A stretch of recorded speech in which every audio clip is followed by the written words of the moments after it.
It's the night before Halloween. Exactly 84 years ago in New York City, a radio show called The Mercury Theater of the Air, a summer replacement show that had been given an extension. It was on CBS. It starred Orson Welles and his rep company, the very successful theatrical company, the Mercury Theater. They presented a show on October 30th that was like nothing that had ever been done before in American radio. Asterisk, we'll get to that later. It influenced the world. It is the most famous radio broadcast there ever was. War of the Worlds. We are listening to it tonight live with my friends and with you. Oh, it's going to be a journey, and we are going to take it. I think I want to hit this button here. Ladies and gentlemen, welcome to the Haunted Radio from Space. I must speak.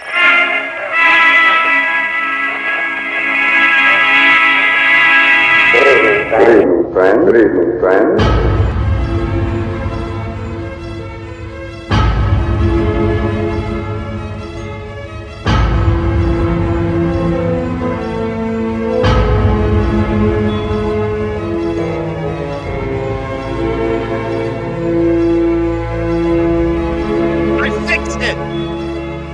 Finally fixed the credit.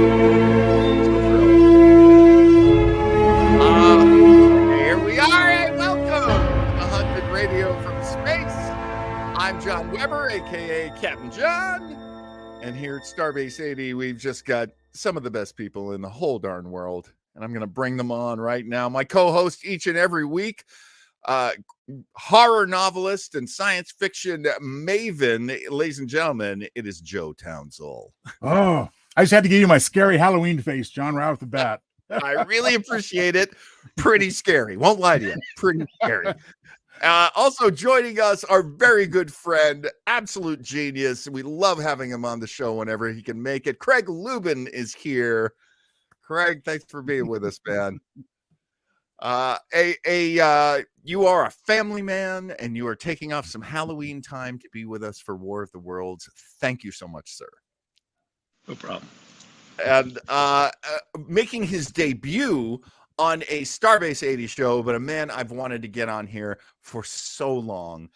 My buddy Mario, known as El Tiburon. And Mario, you yourself have your own shows. Where can the folks find your stuff? I am. So yeah, thanks for having me. I watch you guys every now and then, and I never thought I would be listening to radio for fun. It's been a long time since I've tuned in to my radio in my car, but looking forward to this one. And yeah, you can find me. I'm on the Retro Wave podcast. It's on Spotify, Apple Podcasts. It's on all the podcast apps. I've had John on actually talking about our old wrestling days, wrestling training days. We met in professional wrestling school. We spent about a year just living in and out of each other's pockets. All of us boys from wrestling school, the XPW Asylum, since I know you want to ask. All of those boys, it's like being a vet, right? It's like being a combat vet, Mario. Like, even if we didn't like each other at the time, we're family, and you better not say crap about my brothers. Exactly. I mean, you and I, we sold hot dogs together. Lukewarm hot dogs at a high school gym during a wrestling show. So I feel like we're forever bonded. Forever bonded from spending our life in the trenches. Granted, we didn't have trench mouth, but we had warm hot dog mouth. And that's worse. This is worse. All right. This is a long show, so we're going to get right into it on Haunted Radio rules and regulations. And that is, we're going to listen to the show. Anytime one of the fellas waves me down, I am going to pause the show, and then we'll talk. We're just here to listen, react. I want to get everybody's fresh reactions to the show. Before we begin, let me go around the table here and start with you, Mr. Townsell.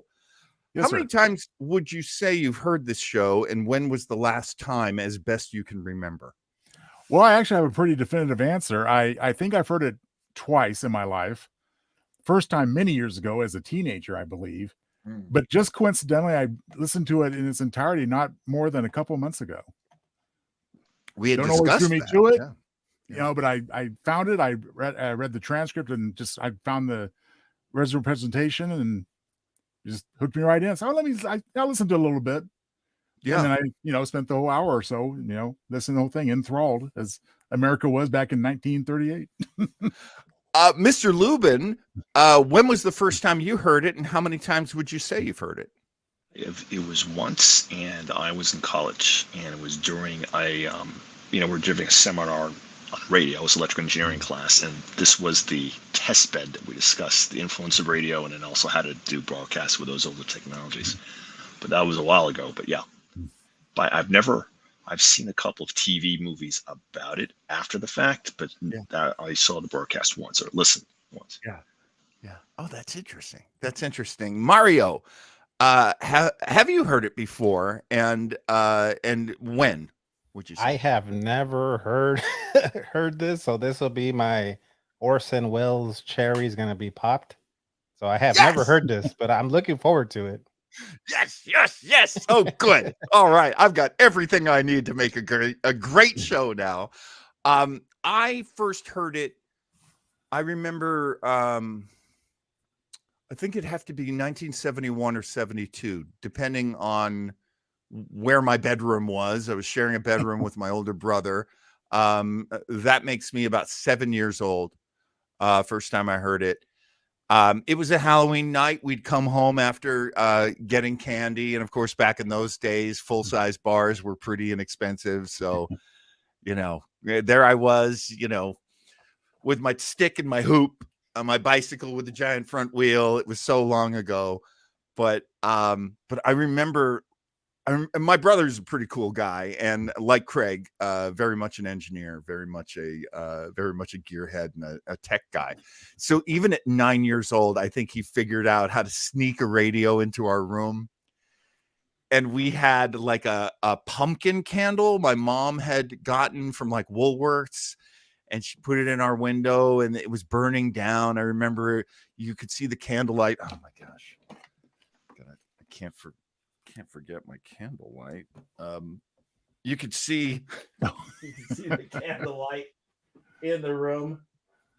All right, I got to change some batteries here, clearly. And it was spooky, and I really, really loved it. It was just a great, relationship with fiction and being scared, and so with that, let us begin and give you your own experience with War of the Worlds.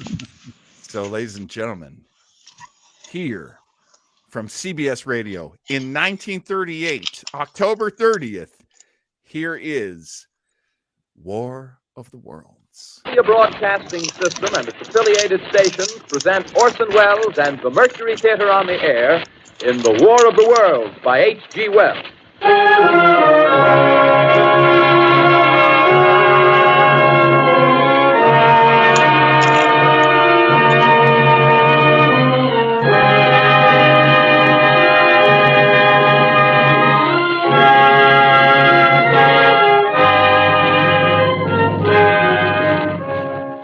Ladies and gentlemen, the director of the Mercury Theater and star of these broadcasts, Orson Welles. We know now that in the early years of the 20th century, this world was being watched closely by intelligences greater than man's, and yet as mortal as his own.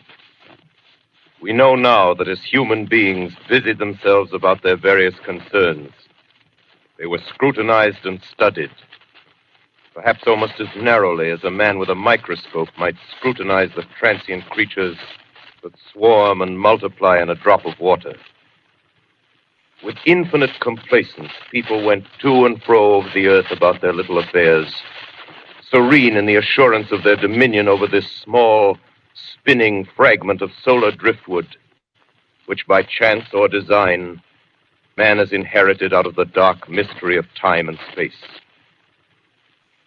Yet across an immense ethereal gulf, minds that are to our minds as ours are to the beasts in the jungle, intellects vast, cool, and unsympathetic, regarded this earth with envious eyes and slowly and surely drew their plans against us.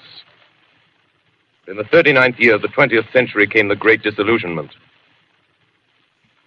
Near the end of October, business was better. The war scare was over. More men were back at work. Sales were picking up. On this particular evening, October 30th, the Crosley service estimated that 32 million people were listening in on radios. For the next 24 hours, not much change in temperature.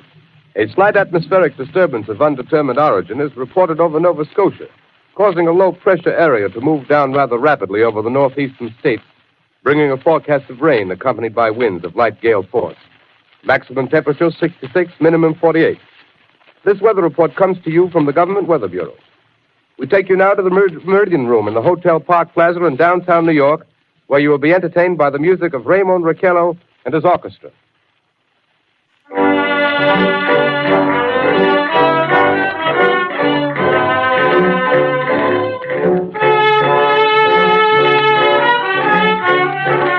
Mr. Lubin. My mother used to talk about this orchestra. Oh, really? They were one of the first bands to have some members that were Hispanic, so brown people that were working on them. So my mom knew all those bands. So Oh, wow. they played a lot in the Bronx. They played a lot in the Latin areas. It's interesting, yeah. So That is so fantastic. Wow. I love that. Yeah, New York. This is a very New York show. There's going to be a lot of references in here that you're going to get, Craig, being a native New Yorker who no longer lives in New York. But he put in his years. Folks, he put in his years. I only lived there 6 years. He's got it all over me, Mr. Lubin. Mr. Townsend, you had a note? I just wanted to mention up front that it's definitely believable how people were kind of suckered in by this, if that's the right term, because, Orson Welles' voice is so commanding and authoritative. Mhm. And just the structure of the real-time actual radio broadcast, which will soon be interrupted by unwelcome beings from another planet, shall we say. It's very convincing and very compelling. So we're definitely in for a wild ride here. Yeah. One of the things that is very special about this broadcast and ended up being a very important detail of how the aftermath unfolded is something that Craig points out, which is they're using real names. They're using real names of hotels, real names of bands, real names of streets, real names of towns. They had to change some of them because their lawyers, the CBS lawyers, were like, whoa, you can't have somebody pretend to be the president. Oh, what's wrong with you? And they had a guy who imitates the president. You'll hear him later. They changed it to he's the Secretary of the Interior. If you guys remember that from the made-for-TV movie. Mario, impressions so far? I have a question. Is this the first telling of this story of the War of the Worlds? Because I've never seen the movie, not even the Tom Cruise one. And the Tom Cruise one is an excellent movie, by the way. It's one of the few Blu-rays I own. I just love it. It's not a great movie, but I love so much of the elements that they put to work. That's a good question. Mario, this is the first broadcast version of War of the Worlds. It had only existed in magazines and paperbacks. They had like dime novels back then. Those were their paperbacks and hardcovers. It was a book. It had been serialized in magazines, I believe, but this was the first time anyone ever heard people portraying it. So, Cool. And it's definitely the first dramatization meant to convey realism in this sense. Technically, in American radio, that is true. There had been one other time in the BBC shortly after World War I where they had done a radio show about a riot that turned into a government takeover. That happened at the BBC. And so, there's nothing new under the sun, as the Bible says. Which is hilarious that that's in the Bible, because even in biblical times, they're like, there's nothing new. It's all been done. All right, gentlemen, here we go. Back into the War of the Worlds. I believe we are still listening to some nice music. I can't tell. Is this a tango? It's not a tango. Is it a rumba? It might be a rumba.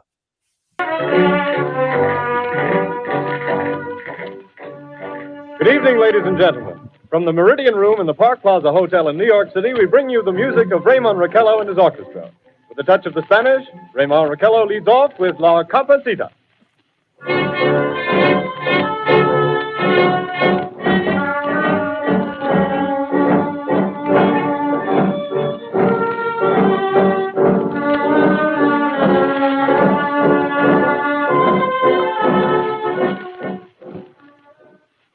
Ladies and gentlemen, we interrupt our program of dance music to bring you a special bulletin from the Intercontinental Radio News. At 20 minutes before 8 Central Time, Professor Farrell of the Mount Jennings Observatory, Chicago, Illinois, reports observing several explosions of incandescent gas occurring at regular intervals on the planet Mars. The spectroscope indicates the gas to be hydrogen and moving toward the Earth with enormous velocity.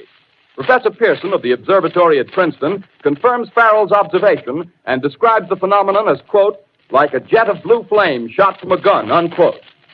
We now return you to the music of Ramon Raquello, playing for you in the Meridian Room of the Park Plaza Hotel, situated in downtown New York.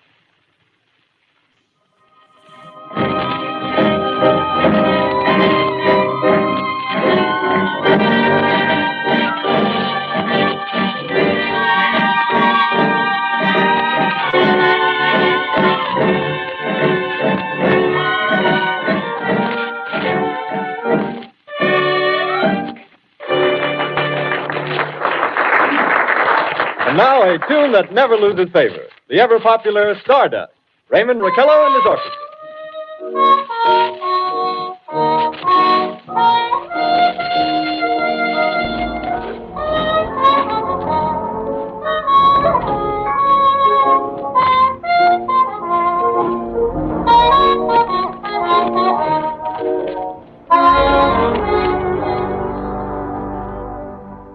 Ladies and gentlemen, following on the news given in our bulletin a moment ago, the Government Meteorological Bureau has requested the large observatories of the country to keep an astronomical watch on any further disturbances occurring on the planet Mars.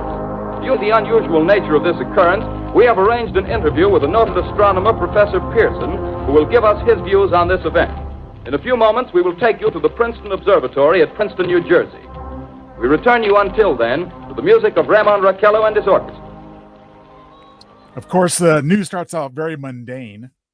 Yeah. No big deal. Yeah. Yeah. Craig, what did you notice? So yeah, no, it's interesting because it takes about 3.5 minutes for light to get to Mars, right? So it's possible back and forth. So round trip, it's 7 minutes. Right? Wow. Wow. Yeah, I wondered about that. I mean, they're telling us in real time they're watching ships launch off. I mean, I folks, that's what they're telling us. Spoilers.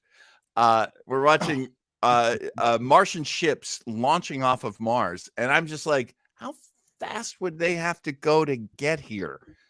That's a long trip, is it not, Mr. Lubin? Resident Yes, scientist? it would. If you steal from shows like The Expanse and their engines were highly efficient, they could do it in days. Yeah. Right. Minutes. But in this case, not it's minutes. minutes. It'd take a few days to do it if unless they somehow can withstand high velocity acceleration like we can. Yeah. Which is interesting because in the Steven Spielberg, Tom Cruise movie, they actually get around that by saying that the Martians were already here. They were just buried underground.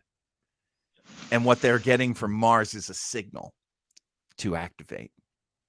Pretty interesting retrofit right there. Mario, what did you notice?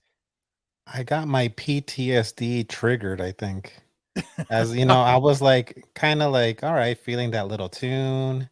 And then it goes into that dark, ominous music. And it kind of reminded me of when I was a kid and I was on that tram ride at Universal Studios. And you know how they kind of like ease you into Jaws, ease you into King Kong. And I got like a flashback, like being on that tram ride, like as a 5-year-old kid. And then, oh no, everybody hold on. And here comes King Kong. And I remember my dad picking me up and dangling me outside the tram ride, like, oh, I'm giving you to King Kong, and me screaming and crying. So you just triggered my PTSD. It reminded me of that. Really off topic, but this is a very California question, but I'm gonna ask you, Mario. Do you remember that on that tram ride when the giant King Kong turns? It's a giant robotic King Kong head. It is real. It's right in front of you, and he roars. Yep. There's a hot breath that comes out of his mouth. And do you remember this? It's scented of banana. No, I don't remember that. That's cool though. My wife told me that. She was like, "Oh yeah, I was there with our nephew. His breath smells like bananas." I'm like, "Really?" So like 6-7 years we go, and I'm like right up front, like, "Go ahead, give it to me." Oh yeah, bananas. Like that air freshener banana, but still, pretty funny now, they did that. Now it's just a CGI thing. Oh, I'm sure it is. It's not there anymore. I'm currently very worried about this movie because I believe the movie within a movie. I just slapped some video to go onto the radio show. I'm worried that this has sound that I didn't turn down. Oh no, I might have totally screwed this up. So let's see. This is my Halloween terror that you're seeing right now. I think I produced this badly. Yeah, there it is. God damn it.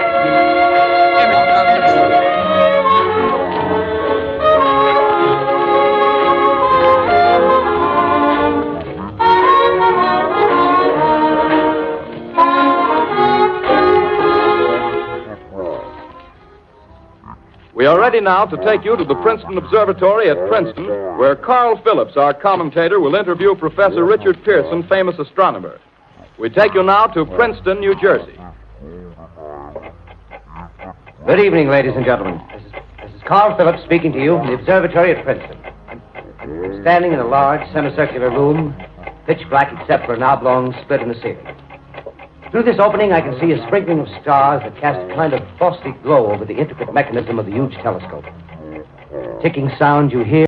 Is this bothering you guys as much as it is that in the background there's this roar, roar, roar, roar? That's my fault. I'm not sure I would have even noticed had you not pointed it out, John. So, let's just pretend it's like a Martian in the background. Yeah. If you wouldn't have brought it up, I wouldn't have noticed it. I would have just thought it was a part of the thing. Right. Well, when I was editing it, I skipped over that part. I was like, wait, that's weird. And so I changed something else, but I didn't realize anyway. Yeah, there was audio on this video. I slowed the video down, so I inadvertently slowed down the audio. So the audio is going blur, blur, blur. It won't last for longer than another few minutes, I think. But of course, this will be one of the most embarrassing moments of my life till I die. Just adds to the creepiness. But please enjoy the creepiness. The vibration of the clockwork. Professor Pearson stands directly above me on a small platform, peering through the giant lens. I'll ask you to be patient, ladies and gentlemen, during any delay that may arise during our interview. Besides the ceaseless watch of the heavens, Professor Pearson may be interrupted by telephone or other communications. During this period, he is in constant touch with the astronomical centers of the world. Professor, may I begin our questions? At any time, Mr. Phillips. Professor, would you please tell our radio audience exactly what you see as you observe the planet Mars through your telescope? Nothing unusual at the moment, Mr. Phillips. A red disk swimming in a blue sea. Transverse stripes across the disk. quite distinct now because Mars happens to be at the point nearest the Earth, in opposition, as we call it. In your opinion, what do these transverse stripes signify, Professor Pearson? Not canals, I can assure you, Mr. Phillips. See. Although that's the popular conjecture of those who imagine Mars to be inhabited. From a scientific viewpoint, the stripes are merely the result of atmospheric conditions peculiar to the planet.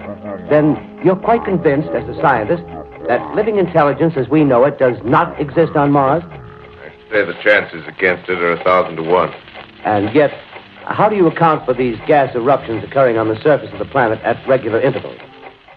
Phillips, I cannot account for it. By the way, Professor, for the benefit of our listeners, how far is Mars from the Earth? Approximately 40 million miles. Well, that seems a safe enough distance. Just a moment, ladies and gentlemen. Someone has just handed Professor Pearson a message. While he reads it, let me remind you that we are speaking to you from the observatory in Princeton, New Jersey, where we are interviewing the world-famous astronomer, Professor Pearson. One moment, please. Professor Pearson has passed me a message which he has just received. Professor, may I read the message to the listening audience? Certainly, Mr. Phillips. Ladies and gentlemen, I shall read you a wire addressed to Professor Pearson from Dr. Gray of the Natural History Museum, New York. Quote, 9:15 p.m. Eastern Standard Time. Seismograph registered shock of almost earthquake intensity occurring within a radius of 20 miles of Princeton. Please investigate. Signed, Lloyd Gray, Chief of Astronomical Division. Unquote. Professor Pearson, could this occurrence possibly have something to do with the disturbances observed on the planet Mars? Hardly, Mr. Phillips. This is probably a meteorite of unusual size, and its arrival at this particular time is merely a coincidence. However, we shall conduct a search as soon as daylight permits. Thank you, Professor. Ladies and gentlemen, for the past 10 minutes, we've been speaking to you from the observatory at Princeton, bringing you a special interview with Professor Pearson, noted astronomer. This is Carl Phillips speaking. We are returning you now to our New York studio. Mr. Townsell. I can imagine audiences of the time really getting suckered in by this. I mean, at the beginning, occasional brief interruptions of, as I said, some mundane news about Mars, interesting, but, don't bother me. I'm listening to my music. I'm washing the dishes, whatever, giving out Halloween candy possibly. But then as the segments become longer and more detailed, it's almost, it's like we're talking about it now. It was easy for us to stop the broadcast to chat about it. Now I'm finding it hard to interrupt it at this point because it's so compelling and like, what's going to happen? I imagine where Mario's getting pretty nervous because he's never heard it before. So. I'm getting sucked in for sure. I don't even want to interrupt like John said. I'm like, this is good storytelling right here. It is. One of the things that happened with the first version of the story, I'll just give this factoid very quickly, was Howard Koch is working on the script. He has already, for Orson Welles, adapted a bunch of literary works, a bunch of books. And he's pretty good at this. He's young. He's 21. Orson Welles is 23 years old. Orson Welles is coming off of I think it's like a season and a half at the Mercury Theater. They would basically rent a theater in New York and then they would put up a show. They had done 4 shows in a row that were monster hits, huge critical success. He became the absolute darling of Broadway, which is one reason why Mercury Theater of the Air got its own radio show. You'll also notice there are no commercials. They are, as I've pointed out many times on this show, there was a kind of radio show called Sustaining, which was in essence public radio on an actual show. And so you would hear a show that had a sponsor, then you would hear a show like this one that had no sponsor, and then maybe right after that, another show that did have a sponsor. One of the interesting things is you'll notice that they do not say you're listening to Mercury Theater of the Air. They do not say that till about 20 minutes in. I think it's like 20 minutes to half an hour. Yeah, I think it's 20 minutes in. And that is one of the reasons why some of the people listening to it thought, oh my God, this is real. It's real, yeah.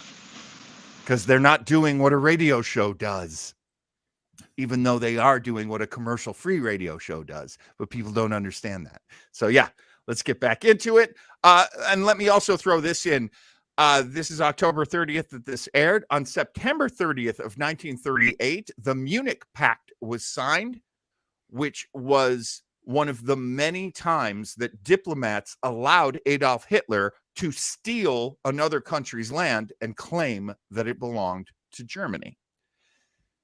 There was so much fear all over the world, especially for people who got their news from radio, who really were getting this story just as we do now. Yeah. Stories of war are big news. And so people are like, wait, there's another war or some war is happening. What's going on? So that's another reason why people are getting pulled in, because they've already been subjected to the fear over and over again of Hitler taking over Europe and eventually trying to take over the world. And of course, as we know, looking back on history, it was a very real fear. They were correct in being afraid. That's exactly what he did. So in 1938, before all the crap hit the fan that created World War II, this is how it's forming. And the fear is very real. Back to the show. Nice.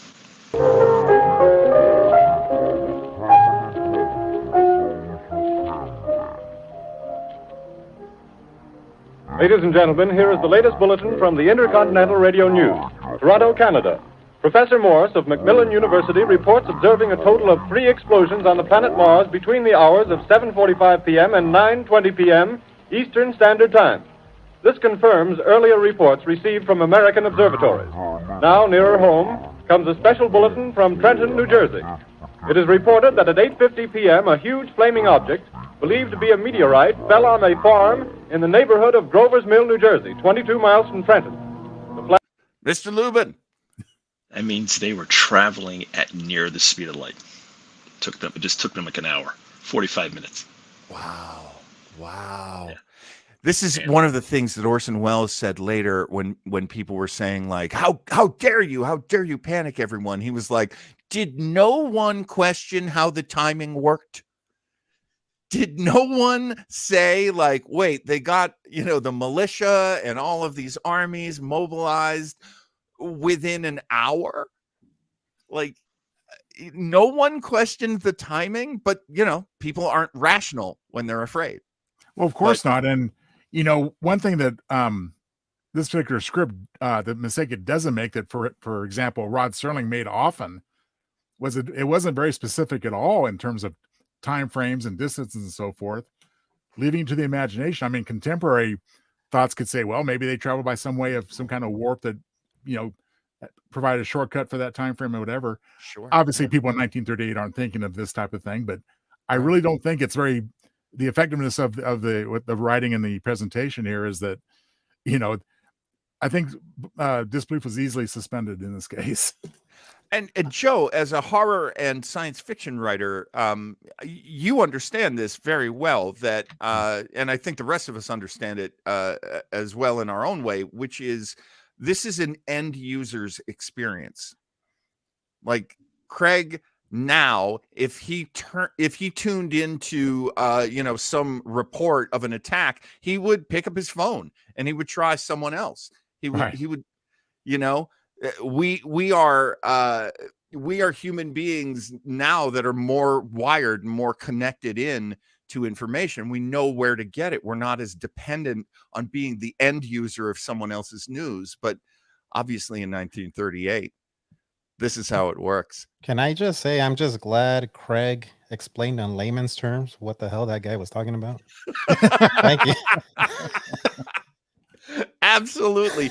Also, my good friend Barry Cordman, Barry the K, just one of the best guys in the world, is a New Jersey guy, born and bred.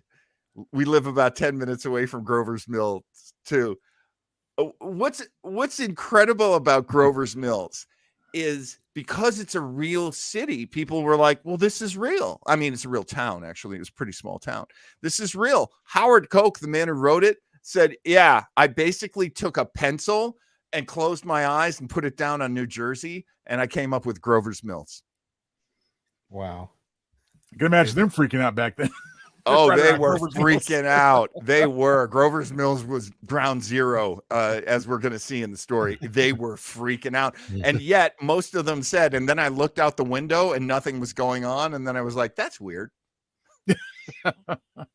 Flash in the sky was visible within a radius of several hundred miles, and the noise of the impact was heard as far north as Elizabeth. We have dispatched a special mobile unit to the scene, and we'll have our commentator, Carl Phillips, give you a word picture of the scene as soon as he can reach there from Princeton. In the meantime, we take you to the Hotel Martinet in Brooklyn, where Bobby Millett and his orchestra are offering a program of dance music. A Hotel Martinet in Brooklyn. I think they had to make that one. Okay, thank God, normalcy for a minute.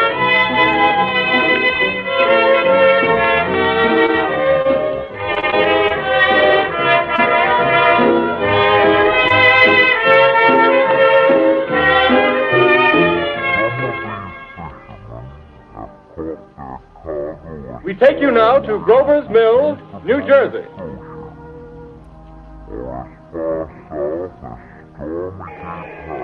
Ladies and gentlemen, this is Carl Phillips again, out at the Wilmot Farm, Grover's Mill, New Jersey. Professor Pearson and myself made the 11 miles from Princeton in 10 minutes. Well, I hardly know where to begin. Paint for you a word picture of the strange scene before my eyes, like something out of a modern Arabian Nights. Well, I just got here. I haven't had a chance to look around yet. You know, I'm a big fan of old time radio, and this is the first time I'd ever heard anyone use the phrase, "We're going to give you a word picture of what's going on." Very interesting of the time phrase, I guess. I guess this is Doppler radar for their time. A word picture. I think it's arguable that, at least for this presentation, if not others, at the time they were giving a lot of credit to the intelligence of their audience. Oh, for sure. You know. Oh, very much. I think this is, if I was back then, where I would have been like, wait a minute, is this real? Those winds sounded super fake. Like, is this a joke? and I that, you know, that does end up being the story for a lot of people when they were like, well, where were you when the show was on? It's like, well, I heard it, but none of it made sense. Well, did you panic? No, because none of it made sense. And that's a very good point, Mario, because that's how I am with a lot of things. Like, wait, what? Wait, is that real? Okay, here we go. I guess that's it. Yes, I guess that's the thing directly in front of me. Half buried in a vast pit. Must have struck with terrific force. The ground is covered with splinters of a tree. It must have struck on its way down. What I can see of the object itself doesn't look very much like a meteor. At least not the meteors I've seen. It looks more like a huge cylinder. Has a diameter of, what would you say, Professor Pearson? What's that? What would you say, what's the diameter of this? About 30 yards. About 30 yards. The metal on the sheath is, well, I've never seen anything like it. The color is sort of yellowish white. It's curious. Spectators now are pressing close to the object in spite of the efforts of the police to keep them back. Getting in front of my line of vision. Would you mind standing one side, please, while the police are pushing the crowd back?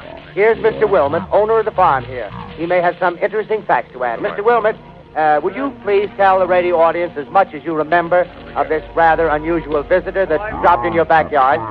Step closer, please. Ladies and gentlemen, this is Mr. Wilmot. Well, I was listening to the radio. Closer and louder, please. Pardon me? Louder, please, closer. Yes. I was listening to the radio and kind of drowsy.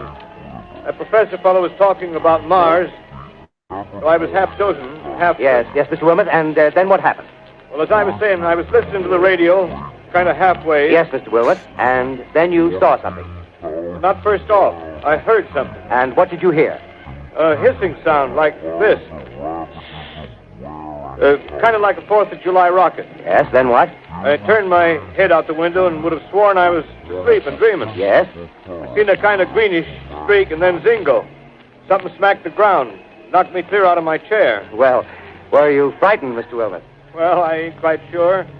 I reckon I was kind of riled. Well, thank you, Mr. Wilmot. Thank you very much. Yeah, you want me to tell No, that's quite all right. That's plenty. Ladies and gentlemen, you've just heard Mr. Wilmot, owner of the farm where this thing has fallen.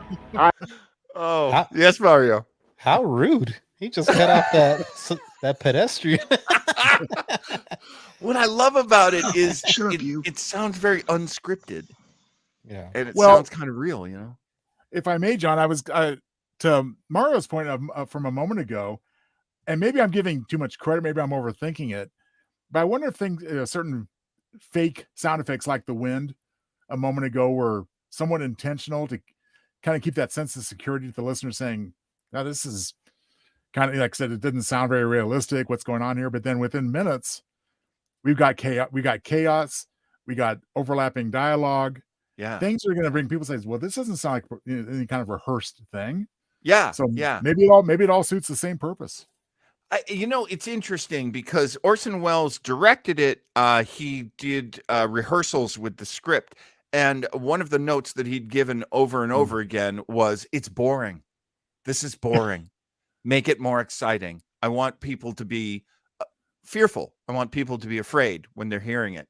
So Howard Koch, the writer's like, look, man, I just did what the boss told me. When people were really coming down on him hard, and he had a tough life, Howard Koch. He got blacklisted for actually having done some work that was pro-Russia during World War II, which he had been told to do. And later in the 50s, the House of Un-American Activities came after him and ruined his career. He was the only writer who ever sued and won to get his career back. Nice. Wow. Yeah. So now, it's John, are we about what 15, 20 minutes in at this point? About, yeah. Because it seems, given the fact that I know the show is about an hour, without the commercials, as you say, it seems like the right amount of time to kind of crank it up a little bit from the mundane and the blasé to something that's a little bit more realistic and chaotic in nature. So, isn't that interesting? Because I'm looking at the counter right here on the video. We are at 13 minutes and 37 seconds, and that would be a time the producer in my head agrees with you, would go, look, we got to ratchet it up. We got to raise the stakes. We got to get people really involved in this. And we got to make sure people are switching the channel, possibly. Oh, there's stories about that too. So I won't take up too much time now with that later, but maybe in one of the other breaks, I'll throw out that factoid because there's some fun stuff going on in the world of radio right now. Of course, this feels like an eternity to me because I screwed up the video and there's this roar in the background and it should go away at some time soon. But oh Lord, this is the longest night of my life. There we go, gentlemen. I wish I could convey the atmosphere, the background of this fantastic scene. Hundreds of cars are parked in a field in back of us, and the police are trying to rope off the roadway leading into the farm, but it's no use. They're breaking right through. Cars' headlights throw an enormous spotlight on the pit where the object's half buried. Now, some of the more daring souls now are venturing near the edge. The silhouettes stand out against the metal sheen. One man wants to touch the thing. He's having an argument with the policeman. Now, the policeman wins. Now, ladies and gentlemen, there's something I haven't mentioned in all this excitement, but it's becoming more distinct. Perhaps you've caught it already on your radio. Listen, please. Do you hear it? It's a curious humming sound that seems to come from inside the object. I'll move the microphone nearer. Here. It sounds like... Now, we're not more than 25 feet away. Can you hear it now? Professor Pearson? Yes, Mr. Can you tell us the meaning of that scraping noise inside the thing? Possibly the unequal cooling of its surface. I say, do you still think it's a meteor, Professor? I don't know what to think. The metal casing is definitely extraterrestrial. Not found on this Earth. Friction with the Earth's atmosphere usually tears holes in a meteorite. This thing is smooth and you can see its cylindrical Just a shape. minute. Something's happening. Ladies and gentlemen, this is terrific. This end of the thing is beginning to flake off. The top is beginning to rotate like a screw, and the thing must be hollow. Move it! Keep back there! Keep back there! Keep those men back! Keep back there! Keep those idiots back! Keep off! The top blew! Look out there! Stand back! Ladies and gentlemen. Mr. Lubin. Just to explain, I remember this from the book, and for those who get, so they're big cylinders, they're crashing, the top is unscrewing. Yeah. Also, I think I mentioned before the show, I wish I could have found a mason jar, which they probably use something like that to create the sound effect here. where I could just go, you know. From the made-for-TV movie, what they did was they went into the bathroom and they had a guy put a jar inside the toilet. Oh, and they lowered a microphone so that you could hear a top unscrewing in this echoey sound effect. Of course, I've screwed up this video, so it's going to be very hard to hear it, but it's coming up. Here we go. This is the most terrifying thing I've ever witnessed. Wait a minute. Someone calling someone or something. I can see turning out of that black hole two luminous discs. The eyes, it might be a face, might be almost but heavens, something wriggling out of the shadow like a gray snake. Now it's another one and another one and another one. They look like tentacles to me. Oh yeah, I can see the thing's body now. It's large as a bear. It glistens like wet leather, but that face, ladies and gentlemen, it's indescribable. I can hardly force myself to keep looking at it. It's so awful. The eyes are black and they gleam like a serpent. The mouth is kind of V-shaped with saliva dripping from its rimless lips that seem to quiver and pulsate. And the monster or whatever it is can hardly move. It seems weighed down by possibly gravity or something. The thing's rising up now and the crowd falls back. They've seen plenty. The most extraordinary experience, ladies and gentlemen. I can't find words. Well, I'll pull this microphone with me as I talk. I'll have to stop the description until I can take a new position. Hold on, will you please? I'll be right back in a minute. Damn it, how long is this video?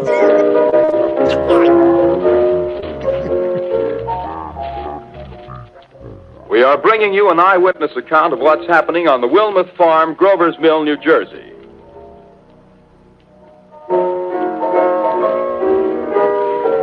This is standard, please stand by, we're having problems music since 1938. That is true, by the way. We now return you to Carl Phillips at Grover's Mill. Ladies and gentlemen, am I on? Ladies and gentlemen, here I am, back of a stone wall that adjoins Mr. Wilmuth's garden. From here, I get a sweep of the whole scene. I'll give you every detail as long as I can talk and as long as I can see. The more state police have arrived. They're drawing up a cordon in front of the pit. About 30 of them. No need to push the crowd back now. They're willing to keep their distance. The captain's conferring with someone. Can't quite see who. Oh, yes, I believe it's Professor Pearson. Yes, it is. Now they've parted, and the professor moves around one side, studying the object, while the captain and two policemen advance with something in their hands. I can see it now. It's a white handkerchief tied to a pole. Flag of truce. Those creatures know what that means, what anything means. Wait a minute, something's happening. Humped shape is rising out of the pit. I can make out a small beam of light against a mirror. What's that?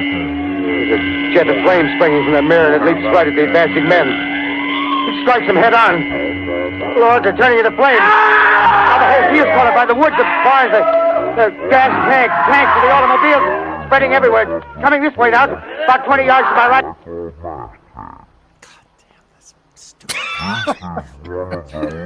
Ladies and gentlemen, due to circumstances beyond our control, we are unable to continue the broadcast from Grover's Mill. Evidently, there's some difficulty with our field transmission. However, we will return to that point at the earliest opportunity. In the meantime, we have a late bulletin from San Diego, California. Professor Indelkoffer, speaking at a dinner of the California Astronomical Society, expressed the opinion that the explosions on Mars are undoubtedly nothing more than severe volcanic disturbances on the surface of the planet. We continue now with our piano interlude.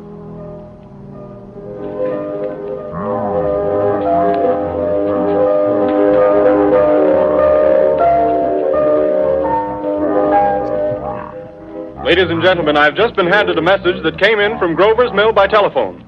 Just one moment, please. At least 40 people, including 6 state troopers, lie dead in a field east of the village of Grover's Mill. Their bodies burned and distorted beyond all possible recognition.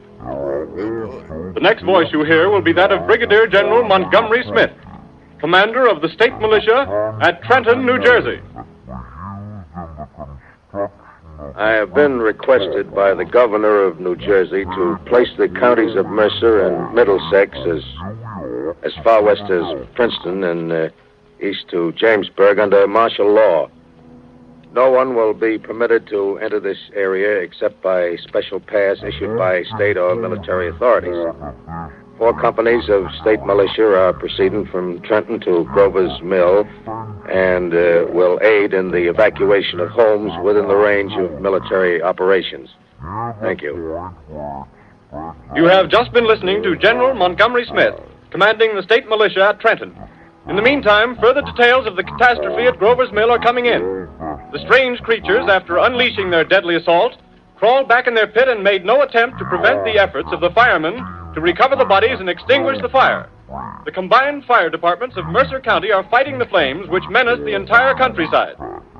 We have been unable to establish any contact with our mobile unit at Grover's Mill, but we hope to be able to return you there at the earliest possible moment. In the meantime, we take you to... Just one moment, please.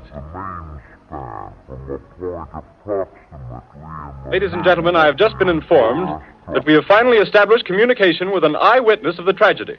Professor Pearson has been located at a farmhouse near Grover's Mill, where he has established an emergency observation post. As a scientist, he will give you his explanation of the calamity. The next voice you hear will be that of Professor Pearson, brought to you by direct wire. Professor Pearson. Of the creatures in the rocket cylinder at Grover's Mill, I can give you no authoritative information, either as to their nature, their origin, or their purposes here on Earth.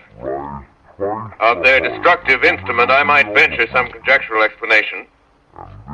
For want of a better term, I shall refer to the mysterious weapon as a heat ray. It's all too evident that these creatures have scientific knowledge far in advance of our own. It's my guess that in some way they are able to generate an intense heat in a chamber of practically absolute non-conductivity. This intense heat they project in a parallel beam against any object they choose by means of a polished parabolic mirror of unknown composition, much as the mirror of a lighthouse projects a beam of light. That is my conjecture of the origin of the heat ray. Thank you, Professor Pearson. Ladies and gentlemen, here is a bulletin from Trenton. It is a brief statement informing us that the charred body of Carl Phillips has been identified in a Trenton hospital. Now here's another bulletin from Washington, D.C. The Office of the Director of the National Red Cross reports 10 units of Red Cross emergency workers have been assigned to the headquarters of the state militia, stationed outside of Grover's Mill, New Jersey. Here's a bulletin from State Police, Princeton Junction. The fires at Grover's Mill and vicinity are now under control. Scouts report all quiet in the pit, and there is no sign of life appearing from the mouth of the cylinder. Now, ladies and gentlemen, we have a special statement from Mr. Harry McDonald, Vice President.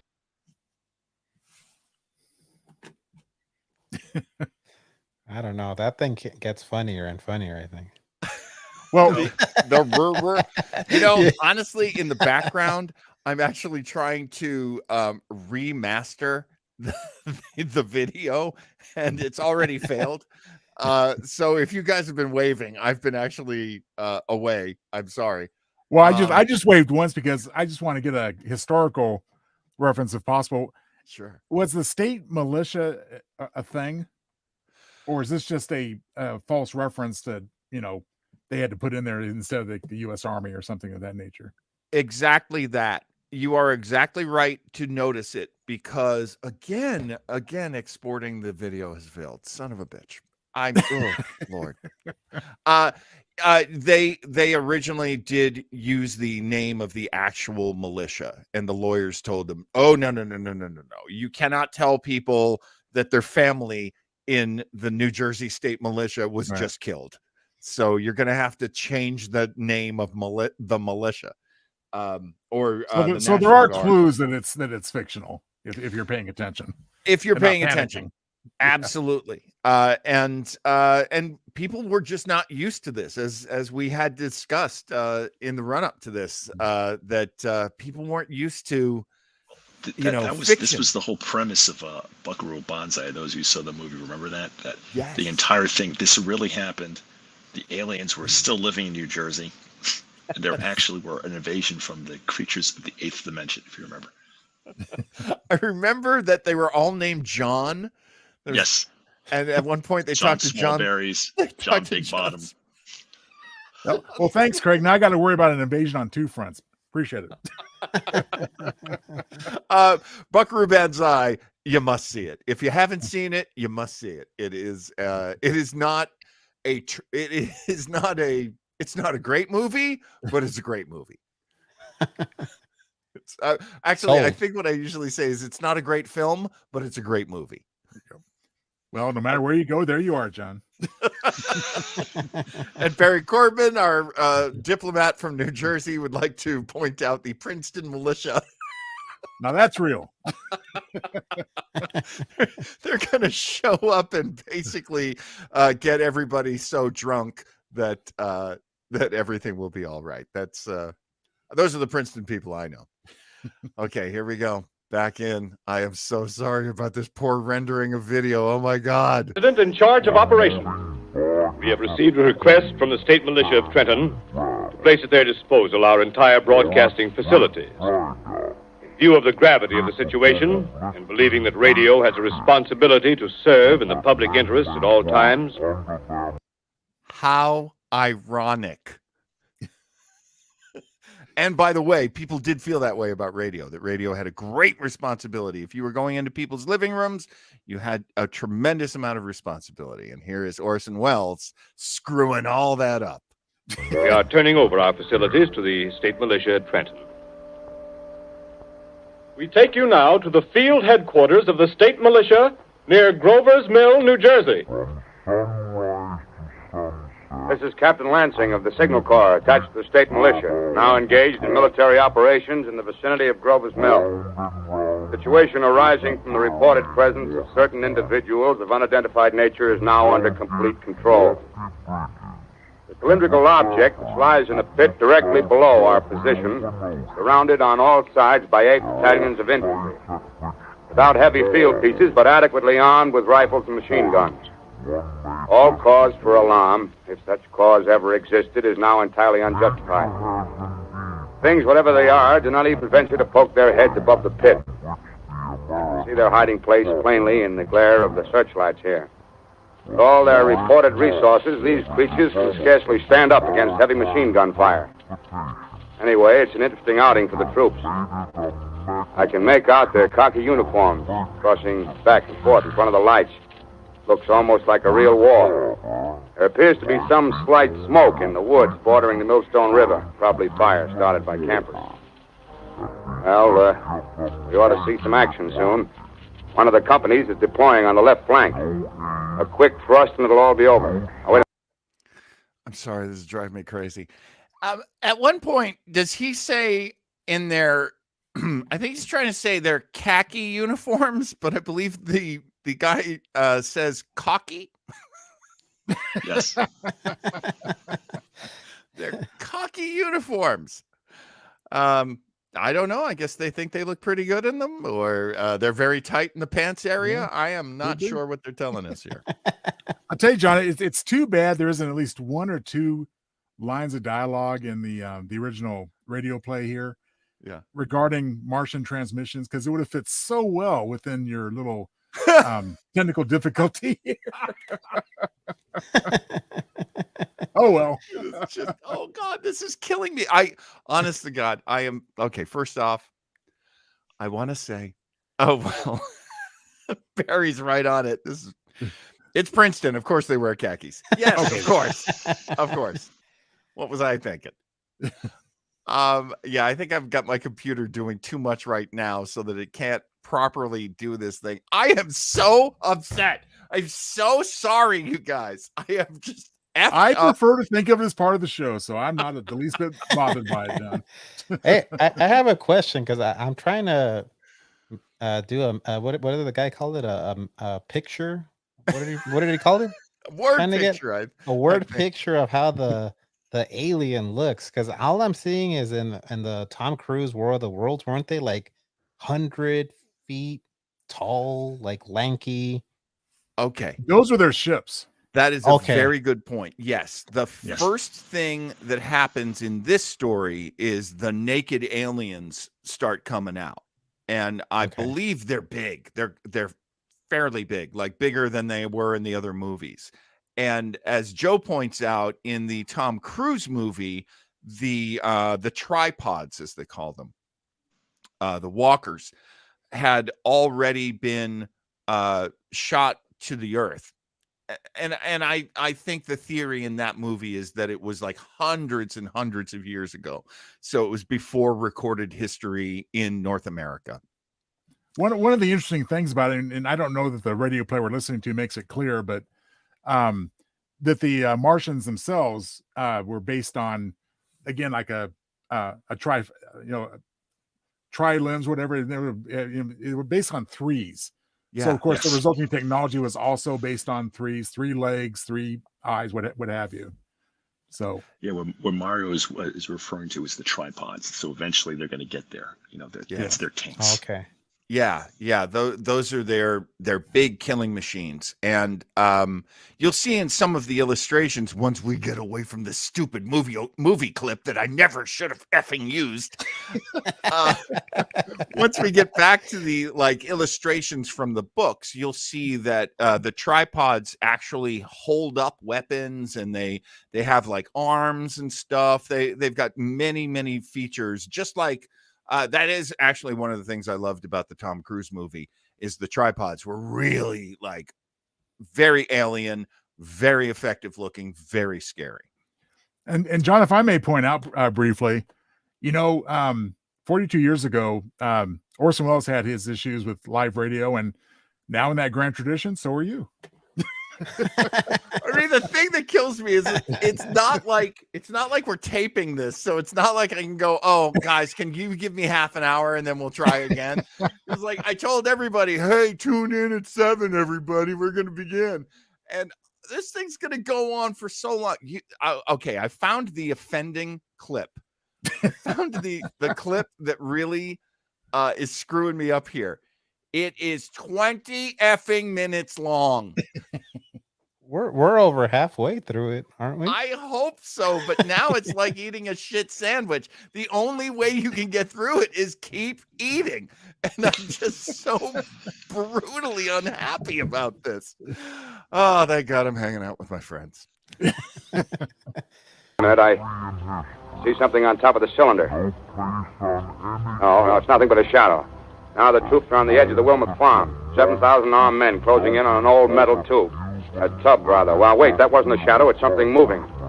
Solid metal, kind of a shield-like affair rising up out of the cylinder. It's going higher and higher. You're right, Mario. Here it goes. It's standing on legs, actually rearing up on a sort of metal framework. Now it's reaching above the trees, and the searchlights are on it. Hold on.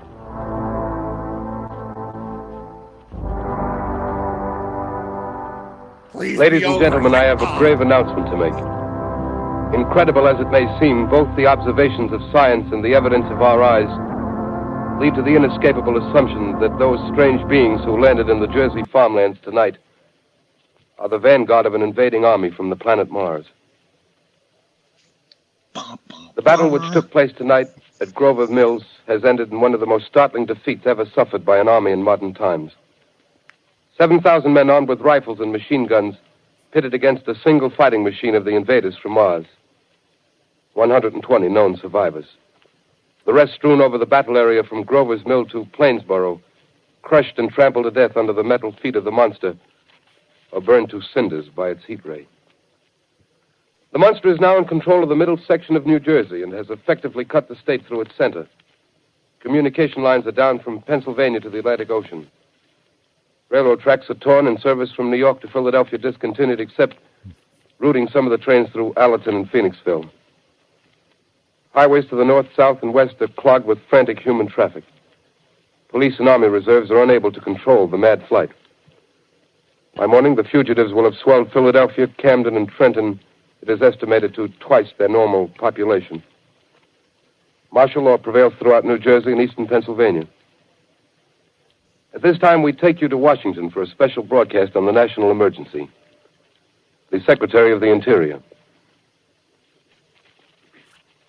Citizens of the nation, I shall not try to conceal the gravity of the situation that confronts the country, nor the concern of your government in protecting the lives and property of its people. However, I wish to impress upon you, private citizens and public officials, all of you, the urgent need of calm and resourceful action. Fortunately, this formidable enemy is still confined to a comparatively small area. Yes, Mr. Townsend. Two quick points. Number one, I have to think it's a pretty major plot development that the Martians have stopped transmitting in their slowed down garble there. So that's something to keep in mind. And number two, I have to wonder, despite the fact we're hearing from the Secretary of the Interior. Yeah. I wonder if this was actually a pretty decent impression of FDR. Supposedly it was. And I can tell you just a really quick, one of the first radio jobs I ever got, they said they were looking for, they wanted to hear a John Madden type guy doing football commentary. And I, little, a little pat myself on the back here. Mario, who's Barry Horowitz? Barry Horowitz, WWF enhancement talent. I'm gonna pat myself because I did John Madden. I'm not sure it's as good as it used to be, but it was basically like Frank Caliendo's, very similar. Like, oh boy, when you're looking at that, you gotta watch out for this. Oh boy, they're coming around the end there, and they hired me. But then when I went in, they said, yeah, you can't do Madden. The lawyers say he'll sue our pants off. You can't do it. So they were afraid of making it sound too much like FDR. But I believe they had said, should we change the guy's voice? And I believe Orson Welles said, no, just call him the Secretary of the Interior. No one knows what that guy sounds like. Well, besides, that would have been a very easy reference to miss in that one half line of dialogue. Yeah, it's actually really interesting how they worded what he said, too, because the wording is very presidential. Yes. Very. And this is before we have nothing to fear but fear itself. Same situation, but preceding it by about 3 years. All right, gentlemen, here we go. And we may place our faith in the military forces to keep them there. In the meantime, placing our faith in God, we must continue the performance of our duties, each and every one of us, so that we may confront this destructive adversary with a nation united, courageous, and consecrated to the preservation of human supremacy on this earth. I thank you. You have just heard the Secretary of the Interior speaking from Washington. Bulletins too numerous to read are piling up in the studio here. We're informed that the central portion of New Jersey is blacked out from radio communication due to the effect of the heat ray upon power lines and electrical equipment. Here's a special bulletin, New York. Cables have been received from English, French, and German scientific bodies offering assistance. Astronomers report continued gas outbursts at regular intervals on the planet Mars. The majority voiced the opinion that the enemy will be reinforced by additional rocket machines. There have been several attempts made to locate Professor Pearson of Princeton, who has observed Martians at close range. It is feared he was lost in the recent battle. Langham Field, Virginia. Scouting planes report 3 Martian machines visible above treetops, moving north toward Somerville with population fleeing ahead of them. The heat ray is not in use, although advancing at express train speed, invaders pick their way carefully. They seem to be making a conscious effort to avoid destruction of cities and countryside. However, they stop to uproot power lines, bridges, and railroad tracks. Their apparent objective is to crush resistance, paralyze communication, and disorganize human society.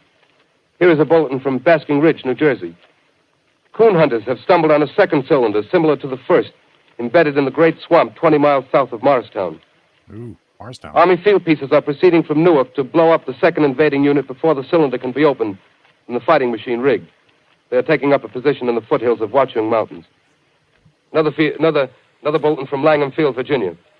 Scouting planes report enemy machines, now 3 in number, increasing speed northward, kicking over houses and trees in their evident haste to form a conjunction with their allies south of Morristown.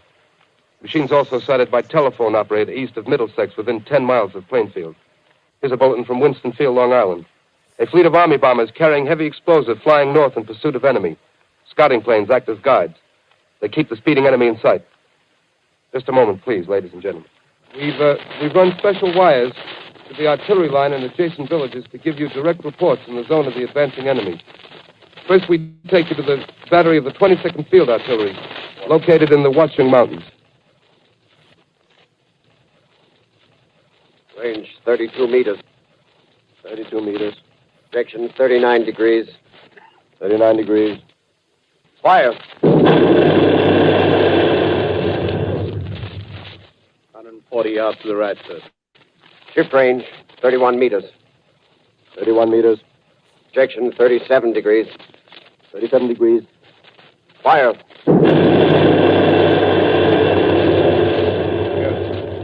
Hit, sir. Got the tripod of one of them. That's off. The others are trying to repair it. Quick, get the range. Shift 30 meters. 30 meters. Projection 27 degrees. 27 degrees. Fire.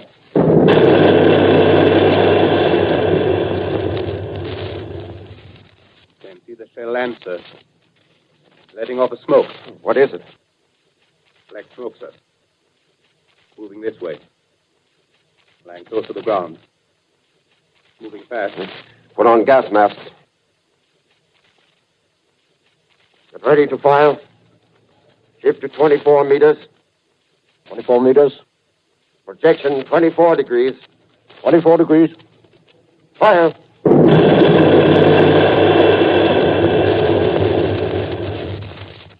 Still can't see, sir. Smoke's coming nearer. Get the range. 33 meters. 23 meters. 23 meters. Projection 22 degrees. 22 degrees.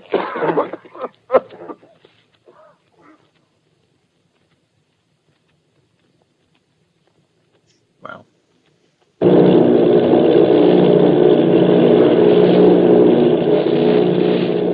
Army bombing plane V-843 off Bayonne, New Jersey. Lieutenant Vogt, commanding 8 bombers, reporting to Commander Fairfax, Langham Field. This is Vogt reporting to Commander Fairfax, Langham Field. Enemy tripod machines now in sight. Reinforced by 3 machines from the Morristown cylinder. 6 altogether. 1 machine partially crippled. Believed hit by shell from Army gun in Watchung Mountains. Guns now appear silent. A heavy black fog hanging close to the earth of extreme density, nature unknown. No sign of heat ray. Enemy now turns east, crossing Passaic River into the Jersey marshes. Another straddles the Pulaski Skyway. Evident objective is New York City. They're pushing down a high-tension power station. Machines are close together now, and we're ready to attack. Planes circling, ready to strike.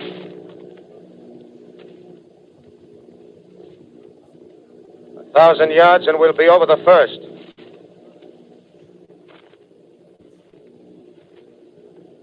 Well, 800 yards. Skyway, it puts him near Newark. Interesting. 600.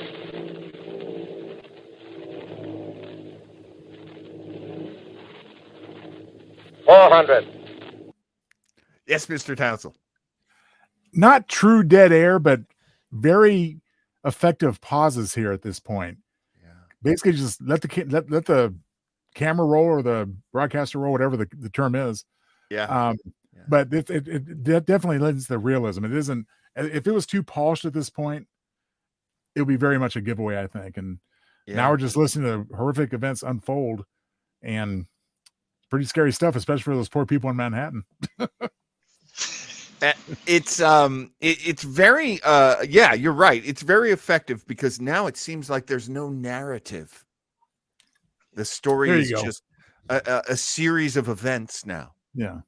Which of course, course, I mean, the Pulaski Skyway still exists. It's a big bridge between kind of like Passaic, New York area. I can't remember exactly where, but it was a big deal probably back then, right? Sure before they put the other.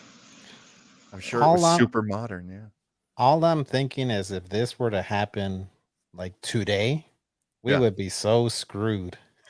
Like the millennials would be out there like trying to get it on TikTok or on their Snapchat, and we'd hear the broadcaster say, "People get off the streets. We're getting shit. These guys have heat ray guns." No one wants to see the tripod dance challenge. Stop that. Doing the tripod. You guys remember way back Independence Day, right? When they were in Los Angeles, everyone was dancing underneath the alien ship. That was like one of the most believable things ever. Like a bunch of people in downtown LA, or maybe they were on the strip. Yeah. On top of a hotel. Like, woo! I used to Uber those people around. They deserve to be vaporized. Okay, here we go. But yes, very effective at this point. Man, this is a pretty good show. Honestly, when I listen to it on my own, I'm like, it's kind of boring. It's kind of slow. But when I'm listening to it with my friends, yeah, I can really get into it. All right, here we go. 200. There they go. The giant arm raised. Green flash. They're spraying us with flame. 2,000 feet. Engines are giving out. No chance to release bombs. Only one thing left. Drop on them, plane and all. We're diving on the first one. Now the engine's gone. 8. Damn. This is Bayonne, New Jersey, calling Langham Field. This is Bayonne, New Jersey, calling Langham Field. Come in, please. This is Langham Field. Go ahead. 8 Army bombers in engagement with enemy tripod machines over Jersey Flats. Engines incapacitated by heat ray. All crashed. 1 enemy machine destroyed. Enemy now discharging heavy black smoke in direction of... Mr. Lubin. I don't think it was the Martians. Have you guys been to Bayonne, New Jersey? Those flatlands you're talking about, the smell alone will get you. Sad to say that. I went to college in Ithaca, New York. So I went to school with a lot of kids from New Jersey. And I used to always say, "Oh, you're from New Jersey, the garbage state." I mean, the sheer toxicity of modern New Jersey, I think would. Well, there's the brilliance of the Martian invaders. They're using our own environment Exxon against has us. 2 major refineries down there, and they're all chemical, and they stink to this day. So. I think in 1938, New Jersey was considered a lot more Kentucky, a lot more country. More of the Garden State then? A little more of a Garden State then. Yes, I believe so. But once again, I have to point out the very effective Sopranos finale moment there when the just sudden silence for several seconds. Like, it got me. Yeah. No, it's pulling me in, which is amazing because here are people from theater. They're not, a lot of them were experienced with radio, but they're theater people. So they're thinking outside the box a lot. And that was actually one of the things that was great about Mercury was like they would do Macbeth, but, in a very different way than it had been done for hundreds and hundreds of years in England. So they were very non-traditional. And here they are thinking outside of radio. It's pretty interesting. The choices I have a quick question. Is this pre-recorded or are they doing it live? This is all live. Man. This is all live. Yep. Wow. And that's a great point, Mario, because they're conducting it as they go. The music is live. They have an orchestra. They actually, I think they have 3 different studios with 3 different bands. And a lot of the music was portrayed by Bernard Herrmann. You will know Bernard Herrmann if I remind you of the movie Psycho, because he was the guy who created. Nice. Yeah, I mean, these guys are artistes. John Houseman, who you'll remember from lots of movies like The Paper Chase and Smith Barney. They make the money the old-fashioned way. They earn it. He's behind the scenes directing this. He was actually Orson Welles' mentor, and got Orson Welles to do a lot of really good stuff. So yeah, there's so many like experts at what they're doing, working in this crew. It is a sheer remarkable crew. All right, here we go back in. This is Newark, New Jersey. This is Newark, New Jersey. Warning. Poisonous black smoke pouring in from Jersey marshes. Reaches south. What else is new? Gas mask useless. Earth's population All that Tuesday. moving to open spaces. Automobiles use routes 7, 23, 24. Avoid congested areas. Smoke now spreading over Raymond Boulevard.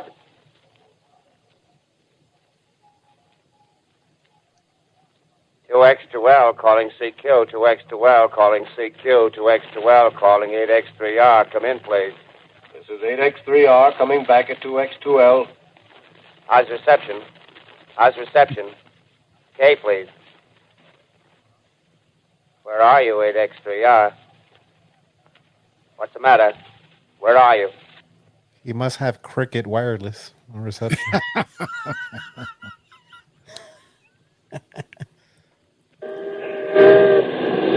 I'm speaking from the roof of Broadcasting Building. I'm speaking from the roof of Broadcasting Building.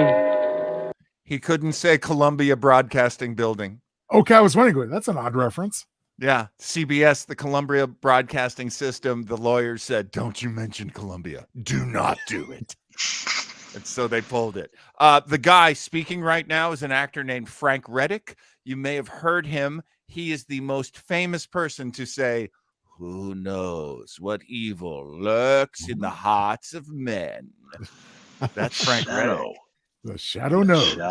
The Shadow is, of course, later played by Orson Welles. But Orson Welles insisted that they keep Frank Reddick as the first voice heard in the show because he said, I can't do it as well as Frank. And they were friends. They were friends in New York. Wow. Yeah, I love old-time radio. New York City, the bells you hear are ringing to warn the people to evacuate the city as the Martians approach. Estimated in the last 2 hours, 3 million people have moved out along the roads to the north. Hutchison River Parkway is still kept open for motor traffic. Avoid bridges to Long Island, hopelessly jammed. All communication with Jersey Shore closed 10 minutes ago. No more defenses. Our army is wiped out. Artillery, Air Force, everything wiped out. This may be the last broadcast. We'll stay here to the end. People are holding service here below us in the cathedral. Now I look down the harbor, all manner of boats, overloaded with fleeing population pulling out from docks. Streets are all jammed. Noise in crowds like New Year's Eve in city. Wait a minute, the enemy is now in sight above the Palisades. Five great machines. First one is crossing the river. I can see it from here, wading the Hudson like a man wading through a brook. A bulletin is handed me. Martian cylinders are falling all over the country. One outside of Buffalo, one in Chicago, St. Louis. Seem to be timed and spaced. Now the first machine reaches the shore. He stands watching, looking over the city. Steel cowlish head is even with the skyscrapers. He waits for the others. They rise like a line of new towers on the city's west side. Now they're lifting their metal hands. This is the end now. Smoke comes out, black smoke drifting over the city. People in the streets see it now. They're running toward the East River, thousands of them, dropping in like rats, Now the smoke's spreading faster. It's reached Times Square. People are trying to run away from it, but it's no use. They're falling like flies. Now the smoke's crossing 6th Avenue. 5th Avenue. 100 yards away. It's 50 feet.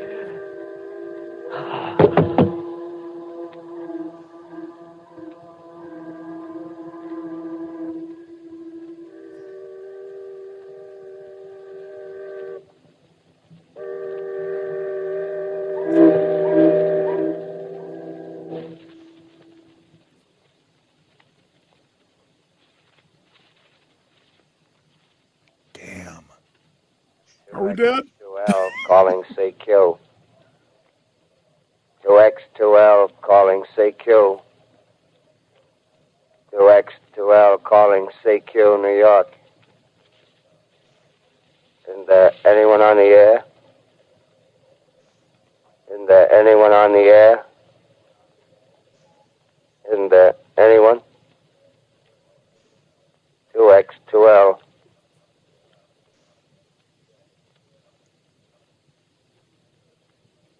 You are listening to a CBS presentation of Orson Welles and the Mercury Theater on the Air in an original dramatization of The War of the Worlds by H.G. Wells. What? The performance will continue after a brief intermission. This is the Columbia Broadcasting System. The War of the Worlds by Really H.G. taking my Wells, slow-acting starring suicide. Orson Welles and the Mercury Theater on the Air. Now you have to know that at this point, the phone calls had already started to come in. Yeah. And people were demanding to know what the hell was going on. Newspapers were calling, saying, why are people calling us about this? What are you people doing? This is not real. What are you doing? One of the actors, one of the guys who had a rather small role in this play, was sitting in the hallway when 2 cops showed up, and then 2 more, and then 4 more. And then pretty soon there were a bunch of New York policemen trying to break into the studio to make them stop. The pages, security, and some of the vice presidents of CBS got into that lobby, got between the cops and the doors, and said, no, you can't stop this show. No one has any idea. No one has made any claim as to who ordered the police to do that. But that does sound like something police would do. I don't know why you guys are surprised. It's New York City cops. They never Exactly. change. Hey, knock it off. Hey, shut up in there. So there's a lot of tension. The VPs who were still in the building of CBS had said 10 minutes ago to what we're hearing, because we are, where are we? We are 40 minutes in now. 40 minutes. Wow. So I was wrong. Yeah. The first break came at 40 damn minutes. Wow. That's crazy. They had already said, you got to break in. And it was Houseman, John Houseman, who said, we got a break coming up. Don't worry. And he held them off. He held them off for about 20 minutes because that's how they wanted to do this. They really wanted people to make to feel like they were listening to this live. So if I understand correctly, so the original intention was to have no breaks whatsoever, but they were forced at this point to, have something to confirm this was just a dramatization. My understanding is that they were going to do breaks, but they were going to do them on Orson Welles' terms. I believe the story shifts at this point, because now we go from the sort of found footage approach, if you'll allow me to use a 21st century term for horror movies, like Blair Witch is a found footage film, sure, like that. I think we go from that to now Orson Welles playing Professor Pearson We are now with him. So there's a little bit of a narrative shift that's going to happen. And I think that's how they wanted to divide it. I think that's how they wanted to say this is act 1 and then that is act 2. I just gotta say, like, this is what 100 years after the fact that I'm listening to this for the first time, and that voice we were hearing, whoa, whoa. We were laughing at that and all Yeah, that, but yeah. that at that end, I felt the hairs on the back of my neck stand up, and I'm like, imagine if I was there when that was happening, like how freaked out I would be. I have stories like this in my life where something weird happened and then I tried to go, well, it's not what I'm afraid of. It's not what I think it is. And it just got weirder. Like, I think just about everybody has some kind of frightful experience like that. And something like this just wakes it up and just fits in. Think of the families, on the Eastern Seaboard that are listening to this and saying, I don't hear any commotion outside, but who knows what's going on 2 blocks away? Yeah. There, They saw other people freaking out too, right? So they kind of feeds on each other. Oh, absolutely. Yeah. Panic spread. Yeah. Mass panic is a thing. It's a very real thing, and it's happened many different ways. And this was one. I've been sort of giving away the end of the story, but I mean the way it worked was not quite the hype that we had been taught over the decades, but still people were like, I don't know. I really don't know what's going on. And I need to know. So things are pretty scary at this point. All right. Ready to go back in, gentlemen? All right. I hope so. Here we go.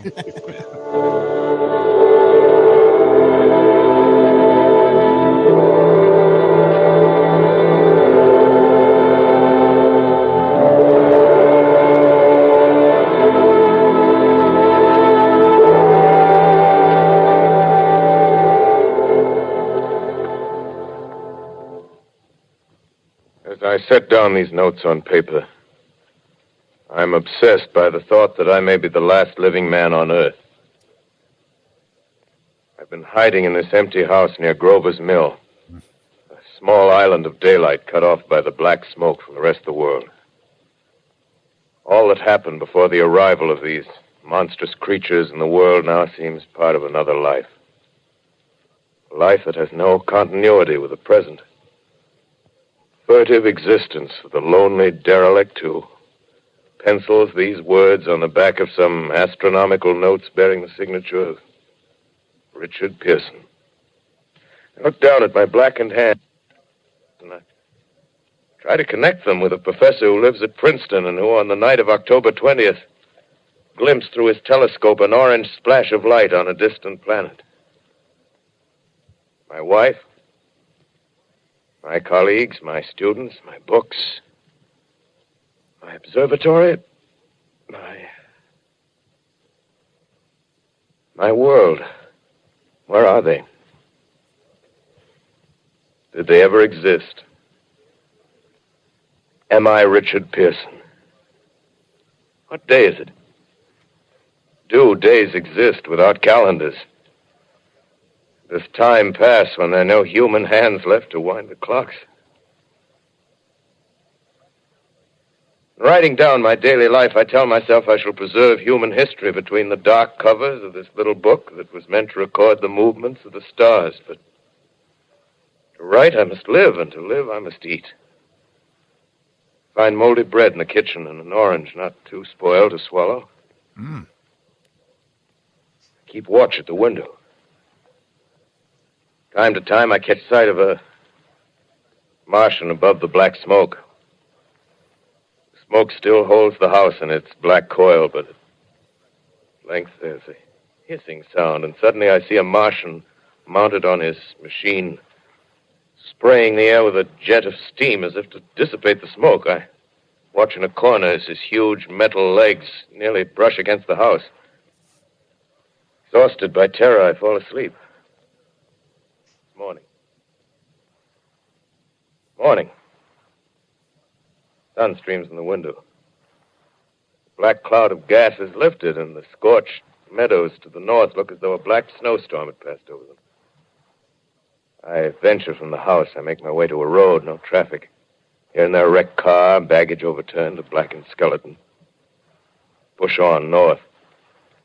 For some reason, I feel safer trailing these monsters than running away from them. And I keep a careful watch. I've seen the Martians feed. Should one of their machines appear over the top of trees, I'm ready to fling myself flat on the earth. Come to a chestnut tree. October. Chestnuts are ripe. Fill my pockets. I must keep alive. 2 days I wander in a vague northerly direction through a desolate world. Finally, I notice a living creature. A small red squirrel in a beech tree. I stare at him and wonder. He stares back at me. I believe at that moment the animal and I shared the same emotion. The joy of finding another living being. Push on north. I find dead cows in a brackish field, and beyond the charred ruins of a dairy and a silo remain standing guard over the wasteland like a lighthouse, deserted by the sea. Astride the silo perches a weathercock. The arrow points north.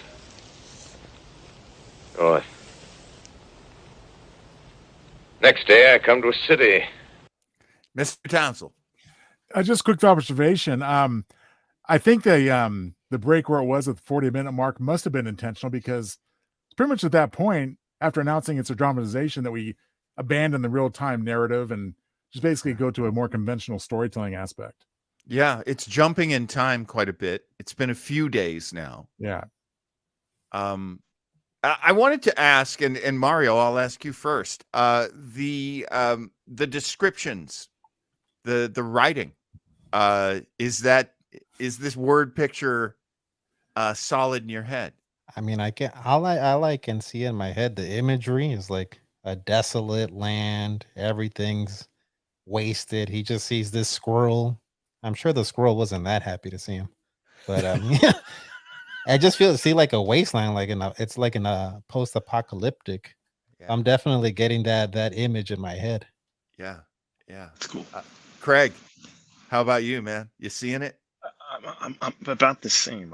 I look at it as, black smoke. I'm kind of thinking of a World War I battlefield aftermath, but same desolate stuff that Mara was talking about.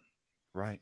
And in 1938, their most recent war was World War I. So you'll notice cannons and big guns and gas, things that had been so brutal and had just absolutely brutalized the planet in World War I are the weapons of the Martians. Well, it's definitely playing on the paranoia of recent and pretty much current wars, in the world. Yeah, I mean that's the thing too. Like in War of the Worlds, we have the first time a war has been portrayed against another planet, and so of course everything about them, if it's good, should be very alien. And I'm thinking it is. Is it that way for you guys as well? I would say so. I mean, as both Craig and Mario have pointed out, I mean, we got basically almost a post-apocalyptic landscape at this point, which in and of itself would create like an alien terrain that would just make it seem like another world, so to speak. Right.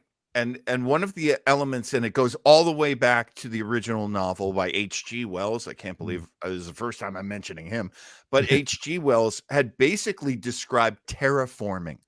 He had described how London had been made hospitable for the Martians and murderous to humans.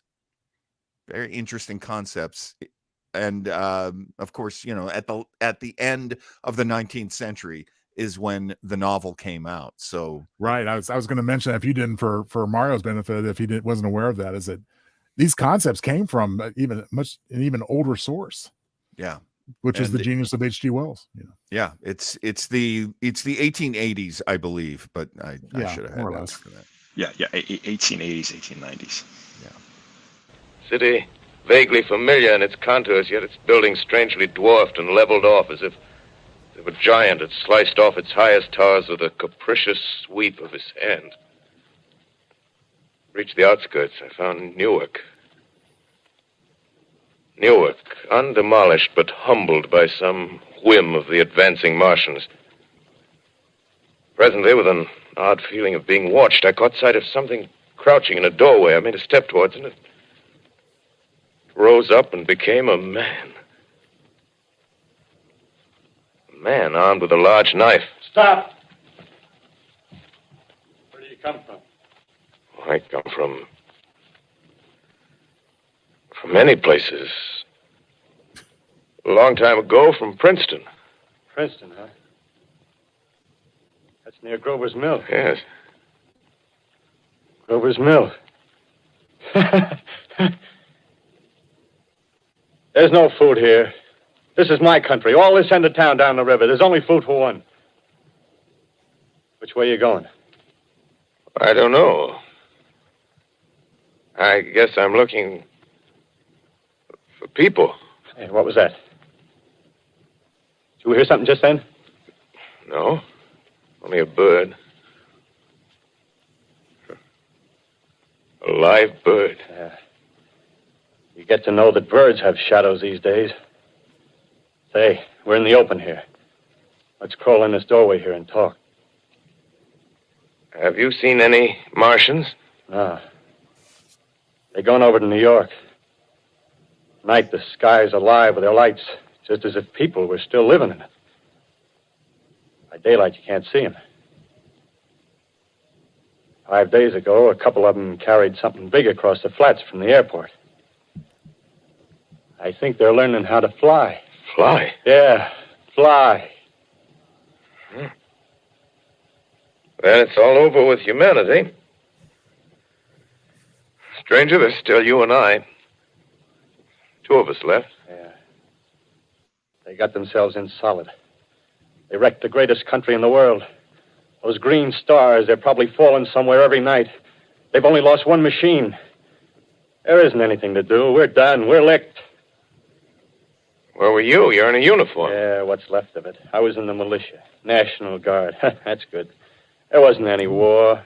Any more than there's war between men and ants. Yes, but we're eatable ants. I found that out.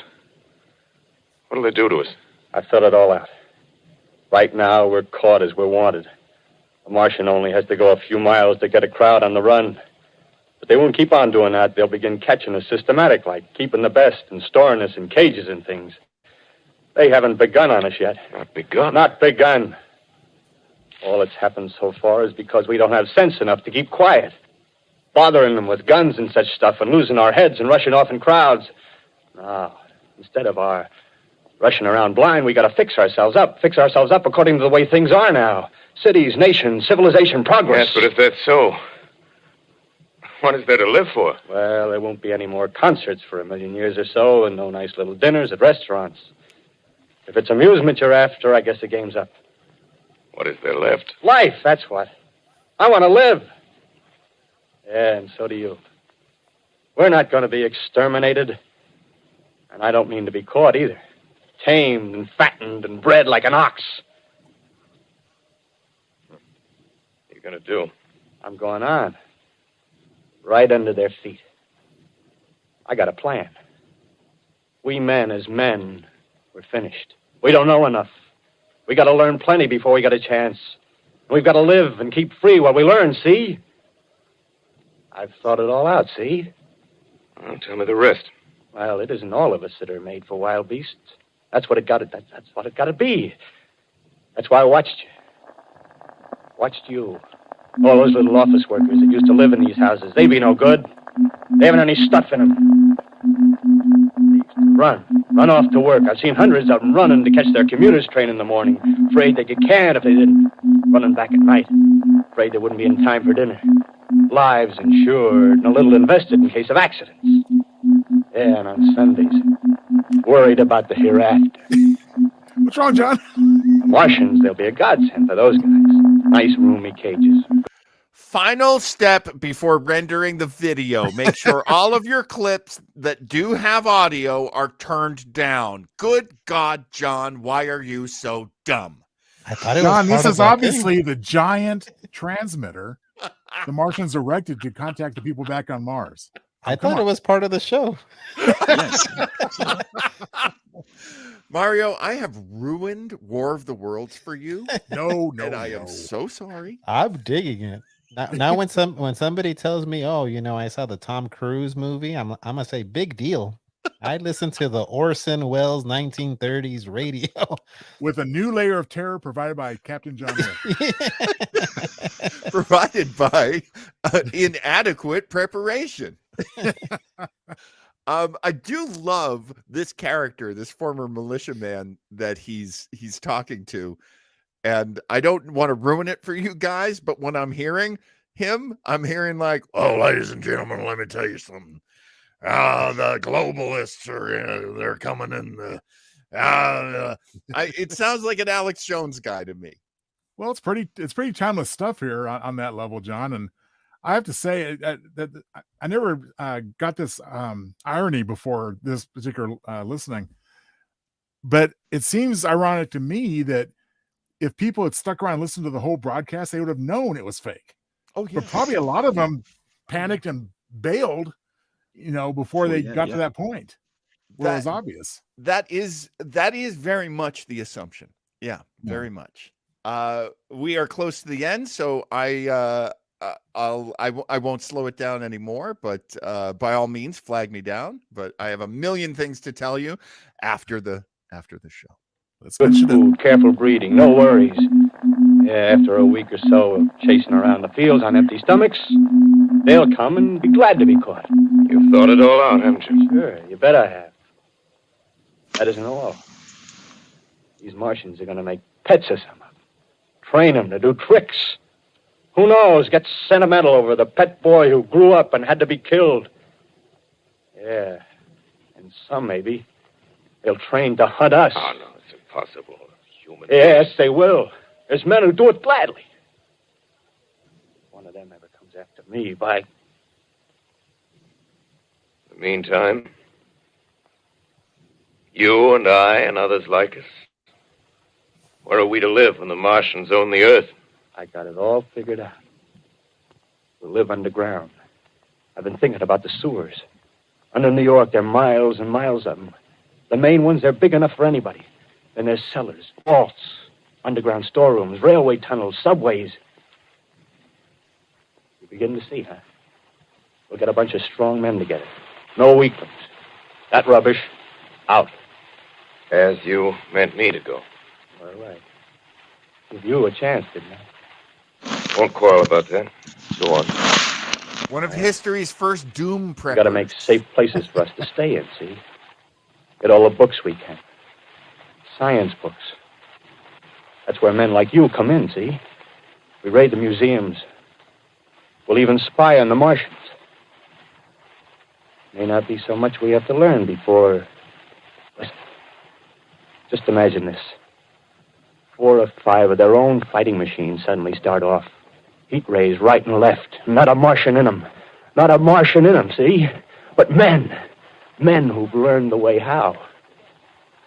May even be in our time. Gee. Imagine having one of them lovely things with a heat ray wide and free. We'd turn it on Martians. We'd turn it on men. We'd bring everybody down on their knees. That's your plan. You'd be glorious. Me. A few more of us. We'd own the world. I see. Hey. Hey, what's the matter? Where are you going? Not to your world. Bye, stranger. You nut. Well, after parting with the artilleryman, I came at last to the Holland Tunnel, entered that silent tube, anxious to know the fate of the great city on the other side of the Hudson. Who here would travel across New Jersey? Now, granted, he does say, I kind of feel safer following them, knowing where they are than trying to get away from them. Who here would go into the Holland Tunnel to travel to Manhattan? where most of the Martians are. Well, one of the most terrifying passages in Stephen King's The Stand was them traveling through the Holland Tunnel. I certainly wouldn't want to have that experience. So this has got to be similar. Yeah. This is what gives me nightmares. Imagining, because that's a long journey too through the Holland Tunnel on foot. That is a long darn journey.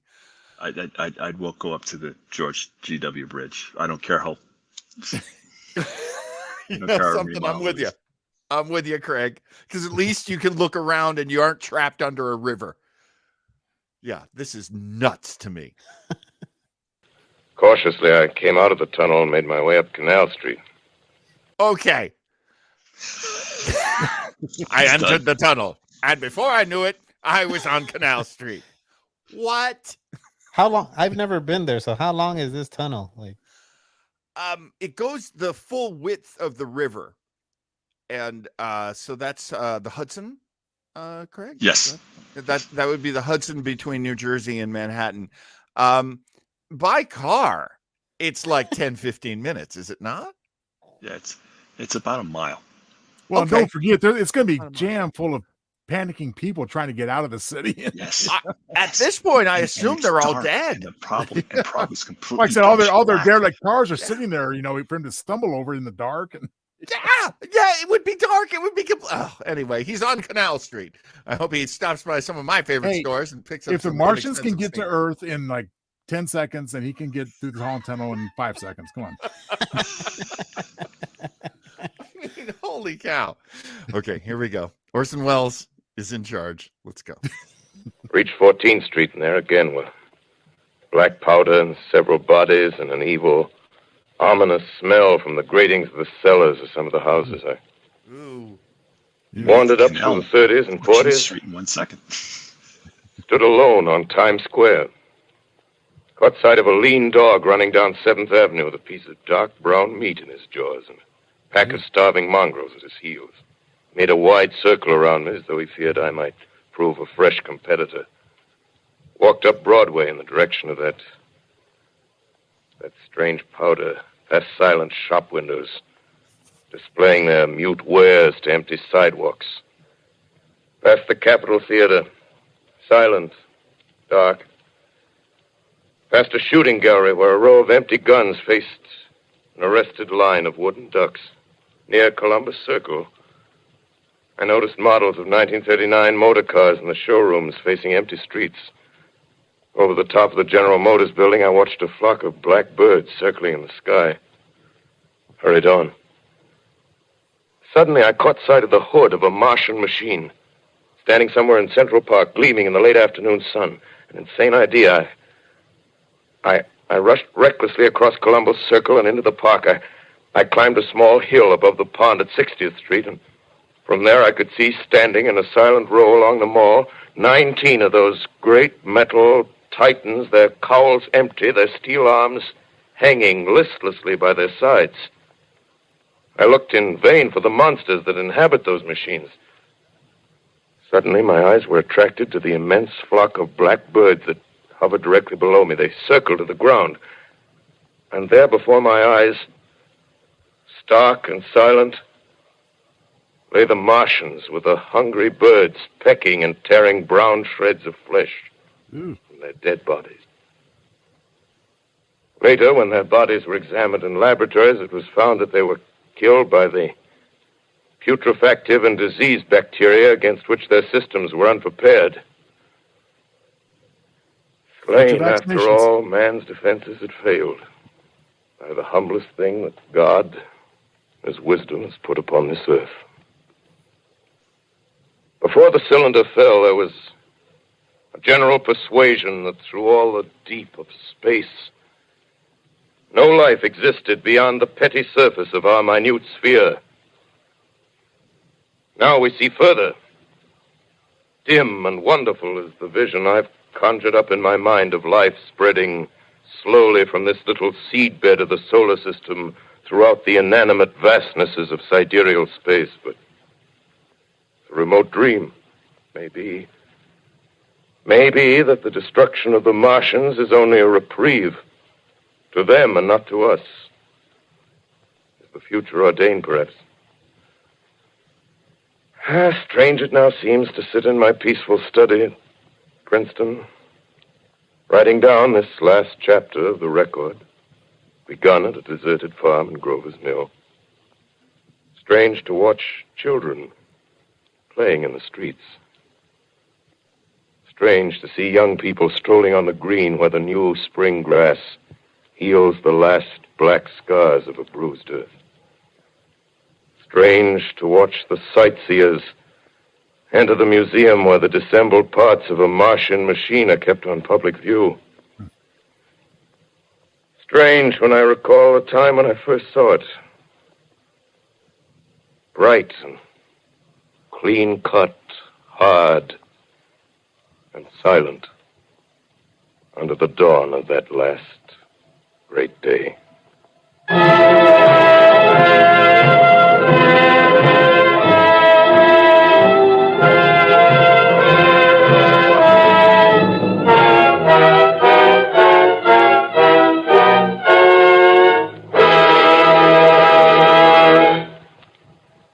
This is Orson Welles, ladies and gentlemen.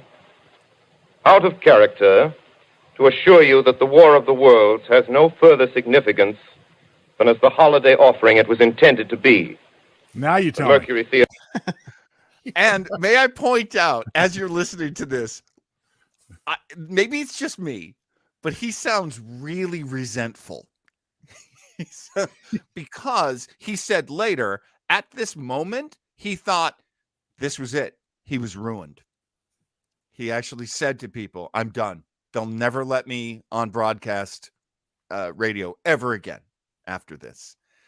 And he sounds really kind of pissed. So I'm going to roll back just a touch so we can hear that again. He also, by now, the executives from CBS are looking at the script like, oh, what else are we going to have to apologize for? And he was riffing at this point. He said things that weren't in the script. And he's watching people through the control room window, like throwing scripts in the air, like tearing at their hair, smoking furiously, drinking out of flasks, because everybody thinks the government's going to take away our broadcast license. We're done for. We have created so much of an unnecessary kerfuffle here. So the voice we are listening to, if I rolled it back correctly, is Orson Welles basically going, I'm done. This is ruined. I'm done.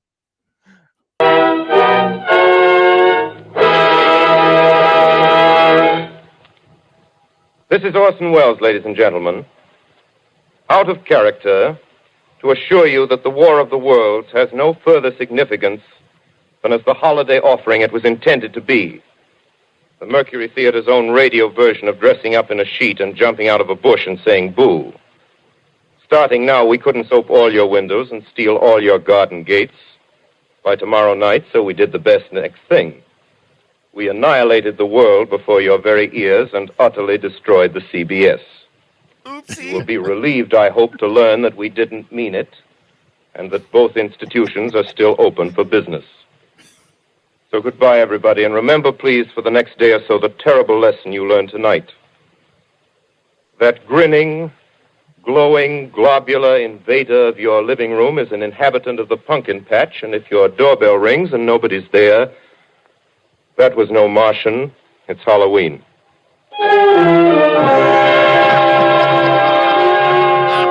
Tonight, the Columbia Broadcasting System and its affiliated stations coast to coast has brought you The War of the Worlds by H.G. Wells, the 17th in its weekly series of dramatic broadcasts featuring Orson Welles and the Mercury Theater on the air. Next week, we present a dramatization of 3 famous short stories. This is the Columbia Broadcasting System.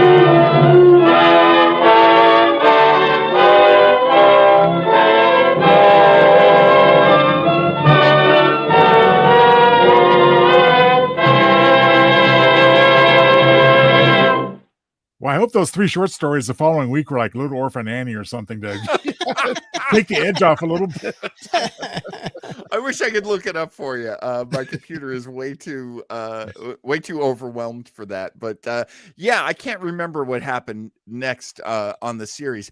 But they were always adapting things like Hamlet and Nathaniel Hawthorne stories, and it was a very literary show. This was unusually pop culture for them to do. And after this experience, I imagine they were a little more cautious about how modern they wanted to make things sound. A little bit of salt in Orson Welles' voice there at the He end. sounded salty, didn't he? It's not the Martians. It's like, come on, guys. It's entertainment. It's Halloween. Stupid bastards, you. And we do need to turn. I mean, all of us at one point have been a 23-year-old man. Orson Welles was 23. He was 90% hype. He really knew how to absolutely sell himself and sell what he was doing. And he was incredibly talented. Not to take that away from him. He was about to open a show the following week. They were doing a new play. And so he sneaked out of the CBS building with his guys, and they went to the theater. And then the press wanted them. The press wanted to know what was going on. And let's talk about that. We talked about a little bit about it before the show, but let's talk about it now. Was there a huge panic that gripped the world and made people, jump out of windows and throw everything into a car and try to get out of the city? And was there really a panic? At this point, people have been able to look back so well and so carefully that most experts agree there was not a panic.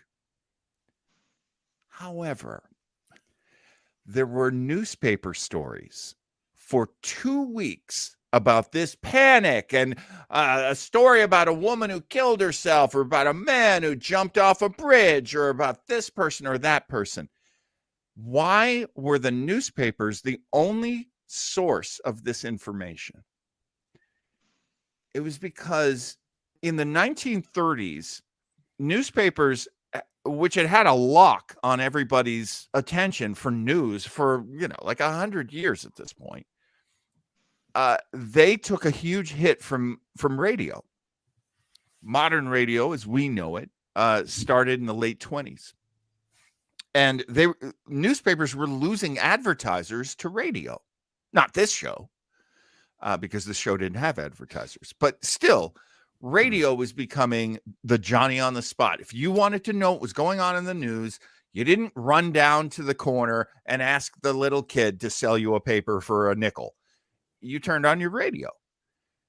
And by using the immediacy of radio news as the storytelling, model for this show, they inadvertently allowed newspapers to go, it's radio's fault. Radio did it. And the newspapers would not let it go. And people kept reading and reading. So there are opinion pieces and commentary and, firsthand witness accounts. None of these things are news. They're all opinion. They're all someone telling you a story. And this is something that we have now. This is, by many experts, measure, the first example of fake news. That there was a news story that was not true, was not based in reality, but by repeating it over and over again, newspapers created a panic, and they created damage that was done by a radio show. And all they were trying to do was go, see, advertisers, you shouldn't give money to radio. You should keep giving it to us. Well, certainly biased news reporting, if that's the correct way to put it. That's a good way. It's pretty prevalent. Yeah. But it's certainly nothing new. I mean, there's a perfect example here and since. Yeah. And isn't it interesting? Okay, so this is 1938. one of the next big things Orson Welles is going to do is Citizen Kane, which is about, not officially, but unofficially, about William Randolph Hearst, a multimillionaire who owned newspapers. So this battle seemed to go on, where he was like, oh, really? So you newspapers want to like say that my broadcast caused all this damage and I'm some sort of terrible guy, which, by the way, didn't hurt his career at all. It improved his career tremendously. But now he starts shooting shots across the bow of newspapers by saying, William Randolph Hearst, I'm going to tell all his secrets in this movie. I'm going to tell you secrets about his mistresses, secrets about his humble beginnings, secrets about how he was a petty man and a failed politician. It's ugly. It's ugly out there. And this was one of the main reasons why that happened, I believe, in my opinion. That way I can't be sued. Well, I mean, I'll say one more thing, and I hope our guests will chime in as well, but it just seems to me that, you know, historically in media, newspapers gave way to radio as far as the immediacy, as you put it, John. Yeah. Then TV, of course, took that reins, and now we've got the internet with the ultimate immediacy. Yes. It really just goes to show, I think, that the more things change, the more they stay the same. Oh yeah. I mean, look at us, 84 years later, and still I'm seeing news stories and hearing news stories every day about what the ex-president said on his on Truth Social, his his social media platform.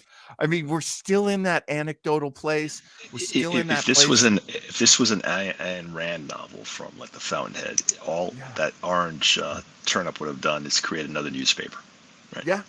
Not as successful as Tribune or so, but it was the same thing. So the broadcast media has changed. Yeah. That's some of the struggle we see legally too, is, you know, whether is Facebook a news organization? If it is, does it follow the same standards that, you know, right, the Daily Herald, the National Herald, or New York Times do? Yeah.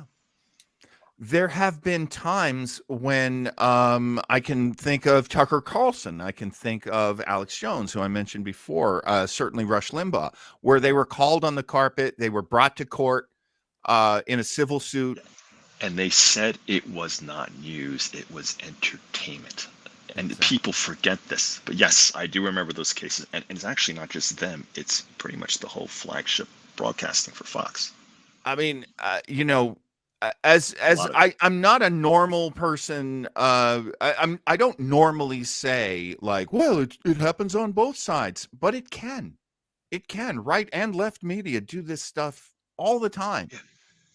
You know, there are guys like Glenn Greenwald and Jimmy Dore who are doing this. Russell, oh gosh, who's that?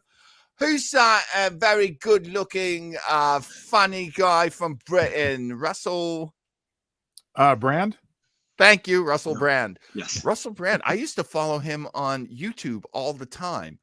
And, you know, I loved his sort of uplifting philosophy and stuff. And one day I'm tuning in. He's like, let's talk about Hunter Biden's laptop, eh? I'm like, oh, dude.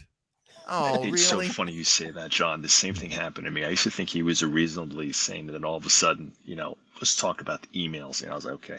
Yeah. I mean, look, you know, you can be concerned about things. Anybody, you can be concerned about whatever you want to be concerned about. But when something's been disproved, don't double down on it. Don't go. And that's my main headline. I think one thing that is indisputable, and I'm not going to say both sides, I'm going to say all sides, because there's varying points of view. Yeah. And I think if you're going to be successful, whether you're a news broadcaster, entertainment, what have you, very simple thing that for success, know your audience. You know, and they cater to the audience they cater to, and that'll make or break. I mean, that's certainly where we've gotten to, you know, why is the world so divided? Because people have their different truths that they go to. But, you know, we really do. It is, I don't know. I'm not here to change any of his life. It's a science fiction horror show, but it's a science fiction horror show that turns out to be pretty timeless, isn't it? I mean, it affected us emotionally tonight, as far in terms of tension and fear, and yes, some humor. But and I'll take a moment before I forget. I do want to recommend to ourselves and to our audience. I think everybody needs to watch, if they haven't, the 1953 adaptation that George Powell produced, War of the Worlds, for nostalgia. But I got to tell you, in my opinion, one of the few things that really is an improvement over a classic version is the 2005 Tom Cruise and Steven Spielberg directed version. That is terrifying. Yeah. That's really unsettling, just like this broadcast was. I think both have their place. Like the 1950 version was shown in the 4:30 movie, which was like a serial movie house firm that would chop movies up, and that was scary, just as from a kid's perspective. But I agree with you. The Tom Cruise one, wow, well done. Yeah. I have a question, because I'm still a little unsure of how it ended. The aliens died due to bacteria they weren't prepared for? Yes. On Earth? Normal or everyday bacteria. Cold. Which makes me think, what did they do after that? I mean, certainly they're so advanced they could have come up with a way to, become immune, but I guess we'll never know for sure. There have been a number of sequels to the story. I actually, it used to be on Netflix. I'm not sure it is anymore, but there was an animated, and it was like 2D too. It's like that flat, old, tiny animation. Like the machines are all in 3D, but the characters are, in 2D. And it's called Goliath. And it's basically how Teddy Roosevelt, the Martians come back. Teddy Roosevelt gets an army together. It's exactly like Pacific Rim. They find a bunch of tripods, they customize them, and they use them to fight the Martians. It's kaiju. It's a very entertaining concept. I really wish they had a bigger budget. I think the way to permanently defeat the Martians, quite frankly, and we are coming up on the holidays, by golly, get Santa Claus involved. He conquered them once, he'll do it again. That's right. Yes, he did. That actually makes me think we're gonna have to do Santa Claus Conquers the Martians. Oh, of course, around Christmas time. Wait, this is a real thing. This is a real thing. Yeah, this is a real movie. Totally. It was starring, a real movie, and then Mystery Science 3000 did a whole skit on that movie too. They did. You remember the little girl in that movie, Santa Claus Conquers the Martians? Yeah. Yes. Pia Zadora. Known famously for there was a movie called Butterfly. She she's also in one of the Naked Gun movies. There's the first one. The first one. Oh no, I'm sorry, the third one when they went to the Oscars, right? Yeah. Right. Where she like sings a big number. Anyway, good. We know one of the things we're gonna do around Christmas. So we're gonna watch that movie. Because I believe it's in the public domain. I believe we can get away with doing that. Speaking of public domain, I think I saw this recently, so it might have just been YouTube or maybe one of the free streaming services. But for a more recent example of this type of dramatization, search for and check out a TV movie called Special Bulletin. Came out in the early 80s, I believe. And it's basically events leading up to a nuclear exchange. Yeah. I like that. I remember that. Sound familiar? Yes. Now that one, of course, they had I think at the whole time they had a banner at the bottom saying, "This is a dramatization," to avoid a similar, problem. Right. Yeah. It was funny because they're playing with it. They're like, it's super realistic. But I remember watching it going, the news doesn't look like that. The news doesn't sound like that. Like they didn't quite reach it. I think Jane Kaczmarek, who played the mom in Malcolm in the Middle, is one of the newscasters. Am I correct about that? They're definitely recognizable actors and actresses in it to tip you off. Yeah. The pay channel Epix, the pay streamer Epix, has a series that it's been doing of War in the Worlds. I think they're in their third season. That's like the one channel I just can't pay for. I just can't justify paying for it, but it looks good. It looks really good. And they've continued the story on to, I believe, in season 3, they're taking the battle to Mars. Okay. Which is crazy, but okay, that's where I'd want the story to go. There was also a BBC production of it, and the original story does take place in England. It is very much one of England's favorite science fiction stories, War of the Worlds. So that's worth checking out. I watched the first episode. It was all right. It was okay. Now that Mario has broken what he called his War of the Worlds cherry, I'm very interested in his thoughts. Yeah. So Mario, what do you think of War of the Worlds? I'm glad I was able to experience it this way. It felt, I don't know if you guys noticed, but I was closing my eyes because I wanted to focus in, and I have a little bit of ADD. So closing my eyes helps me focus. So I thought it was awesome. I mean, we had some technical issues in the beginning, but we plowed through. But just like you guys brought up, like Joe brought up, and the rest of you brought up, like the silence and like kind of like how they would implement the silence, and it kind of like made me think like, okay, what's going on? What's happening? Like, why aren't you guys talking? Right. It's like, right. But it was effective. So yeah, I'm definitely gonna scope out the movie. Would you recommend then the Tom Cruise one? Absolutely. I think I we're would recommend over the other, although I'd recommend both. They both are great in their own way.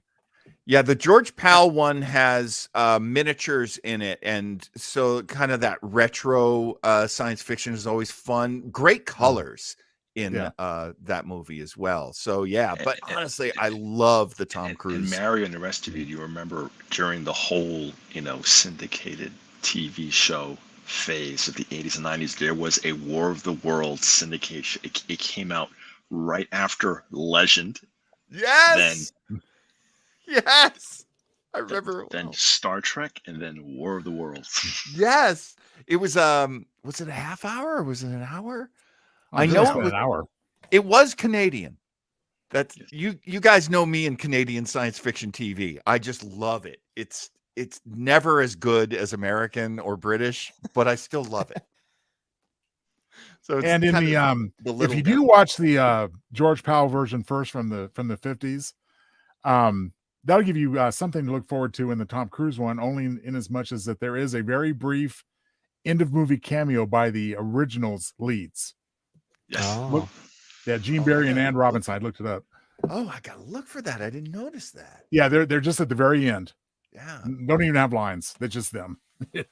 That particular movie for the time too, because like a lot of times you'll see the syndicated TV show is a great example of they didn't have a great budget, and so their special effects were not so special, but the state of the art giant scale that the Spielberg Tom Cruise movie is done on is fantastic. But honestly, I like all the War of the Worlds stuff that I've seen, even the bad stuff.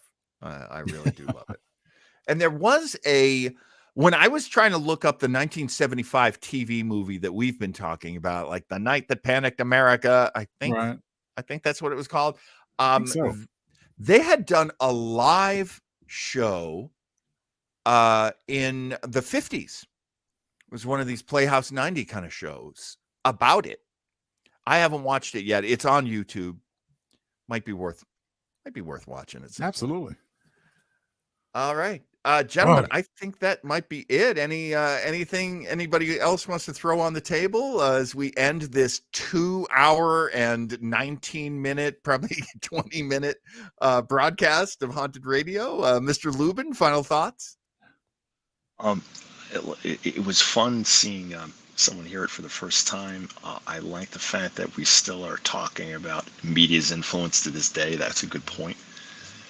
And I've forgotten how compelling radio is, or any medium, once it's focused and you're invested in it. And it was just good to see that from almost 100 years ago. Yeah. Mr. Townsell, any final thoughts?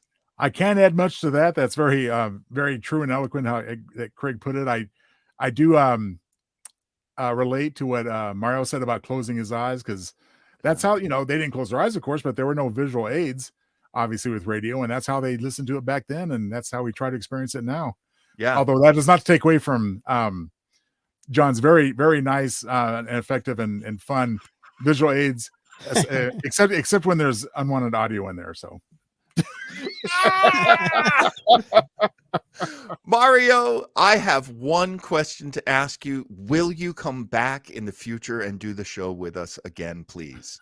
Yes, of course. Yeah. This was an experience. I've never done anything like this. So to me, it's like, man, I got to start listening maybe to more audiobooks instead of listening to my fantasy basketball podcast, to set my lineup for the week. Maybe I got to listen to some, audiobooks or something. Well, Mario, I mean, we're 6 episodes in, but I tell you, we've already had a plethora of fun stuff, some of it cheesy, some stuff we can kind of make fun of. This wasn't one of those because it was pretty straightforward. Yeah. But we've had Flash Gordon, we've had real haunted radio per the title of the show. So please, I'm with John. I hope you'll come back and join us soon. Yeah, for sure. Anytime, just invite me. I also want to say I'm happy that I now know kind of what Orson Welles did, because the only time I had ever seen him was on I Love Lucy. I think an episode of I Love Lucy where they're like Ethel and Lucy are fangirling over Orson Welles. You think, who's that guy? Yeah. Why are they so impressed by that fat guy? Yeah. Now I know. And this is so unprofessional of me. Joe, were we talking about doing Buck Rogers soon?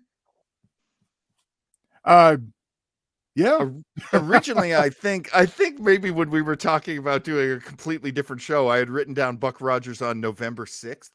There was a reason for that, which doesn't apply. So we can do that, that time or any other time. Okay. All right. You and I will figure that out. Development, if I'll get more information on that. And if I have a new correlating date for the other project we were talking about, then I'll let you know for sure. All right. Okay. Yeah. There's no pressure. I need to put together what we're going to do next week and the week after that. And, I hope to see all of you again here on the show, of course. And if you're watching this, I mean, nobody's watching it right now. 2 hours and 22 minutes. Can't blame them. But if you stayed with us watching it at home, A, God bless you. And B, please tune in again. We go up Sunday nights. It is 10 p.m. on the East Coast. Oh, my God, which means it's past midnight for Mr. Lubin. Oh, I made you late for work already, Craig. I'm sorry. That's all right. 10 p.m. on the East Coast, 7 p.m. here on the West Coast. And if you want to check out the guys, Mario, how can people watch El Tiburon? How can they get to your stuff? Yeah, the Retro Wave podcast, it's on all the podcast apps, Spotify, Apple Podcasts, Amazon Music. I talk retro wrestling, retro horror, and like I mentioned, like having people like John on to reminisce about the old wrestling days. So that's where you can find I've already written it down. Yeah, thanks, Joe. And I saw that you had recently, with one of our wrestling mentors, Carnage, you had done a podcast about Halloween. It was at Halloween Ends. Yeah, we did a little short review of Halloween Ends because everybody and their mom is reviewing Halloween Ends. So the podcast is just an excuse for me to talk to my friends, reconnect with old friends, and make new friends. So it's just an excuse for me to talk with my buddies about geeky stuff because my wife does not give a damn what I think about Halloween Ends. And of course, for folks who love science fiction and horror, you got to go to joetownsell.com. Check out the things that Joe has written and the shows that he and I have done together. You're going to find a lot of material there. And we're going to rush on out of here. I hope you will join us in the future here on the Haunted Radio from Space. And gentlemen, thank you so much for making this show work. I tried my best to make this show terrible, and you just did your damnedest at making it good, and I just couldn't be happier. Of course. Good night, everybody. Hi, everybody. Thank you so much. It was great fun. Good night, Craig. Good night, Mario. Good night, Joe. Good evening, friends. Good evening, friends.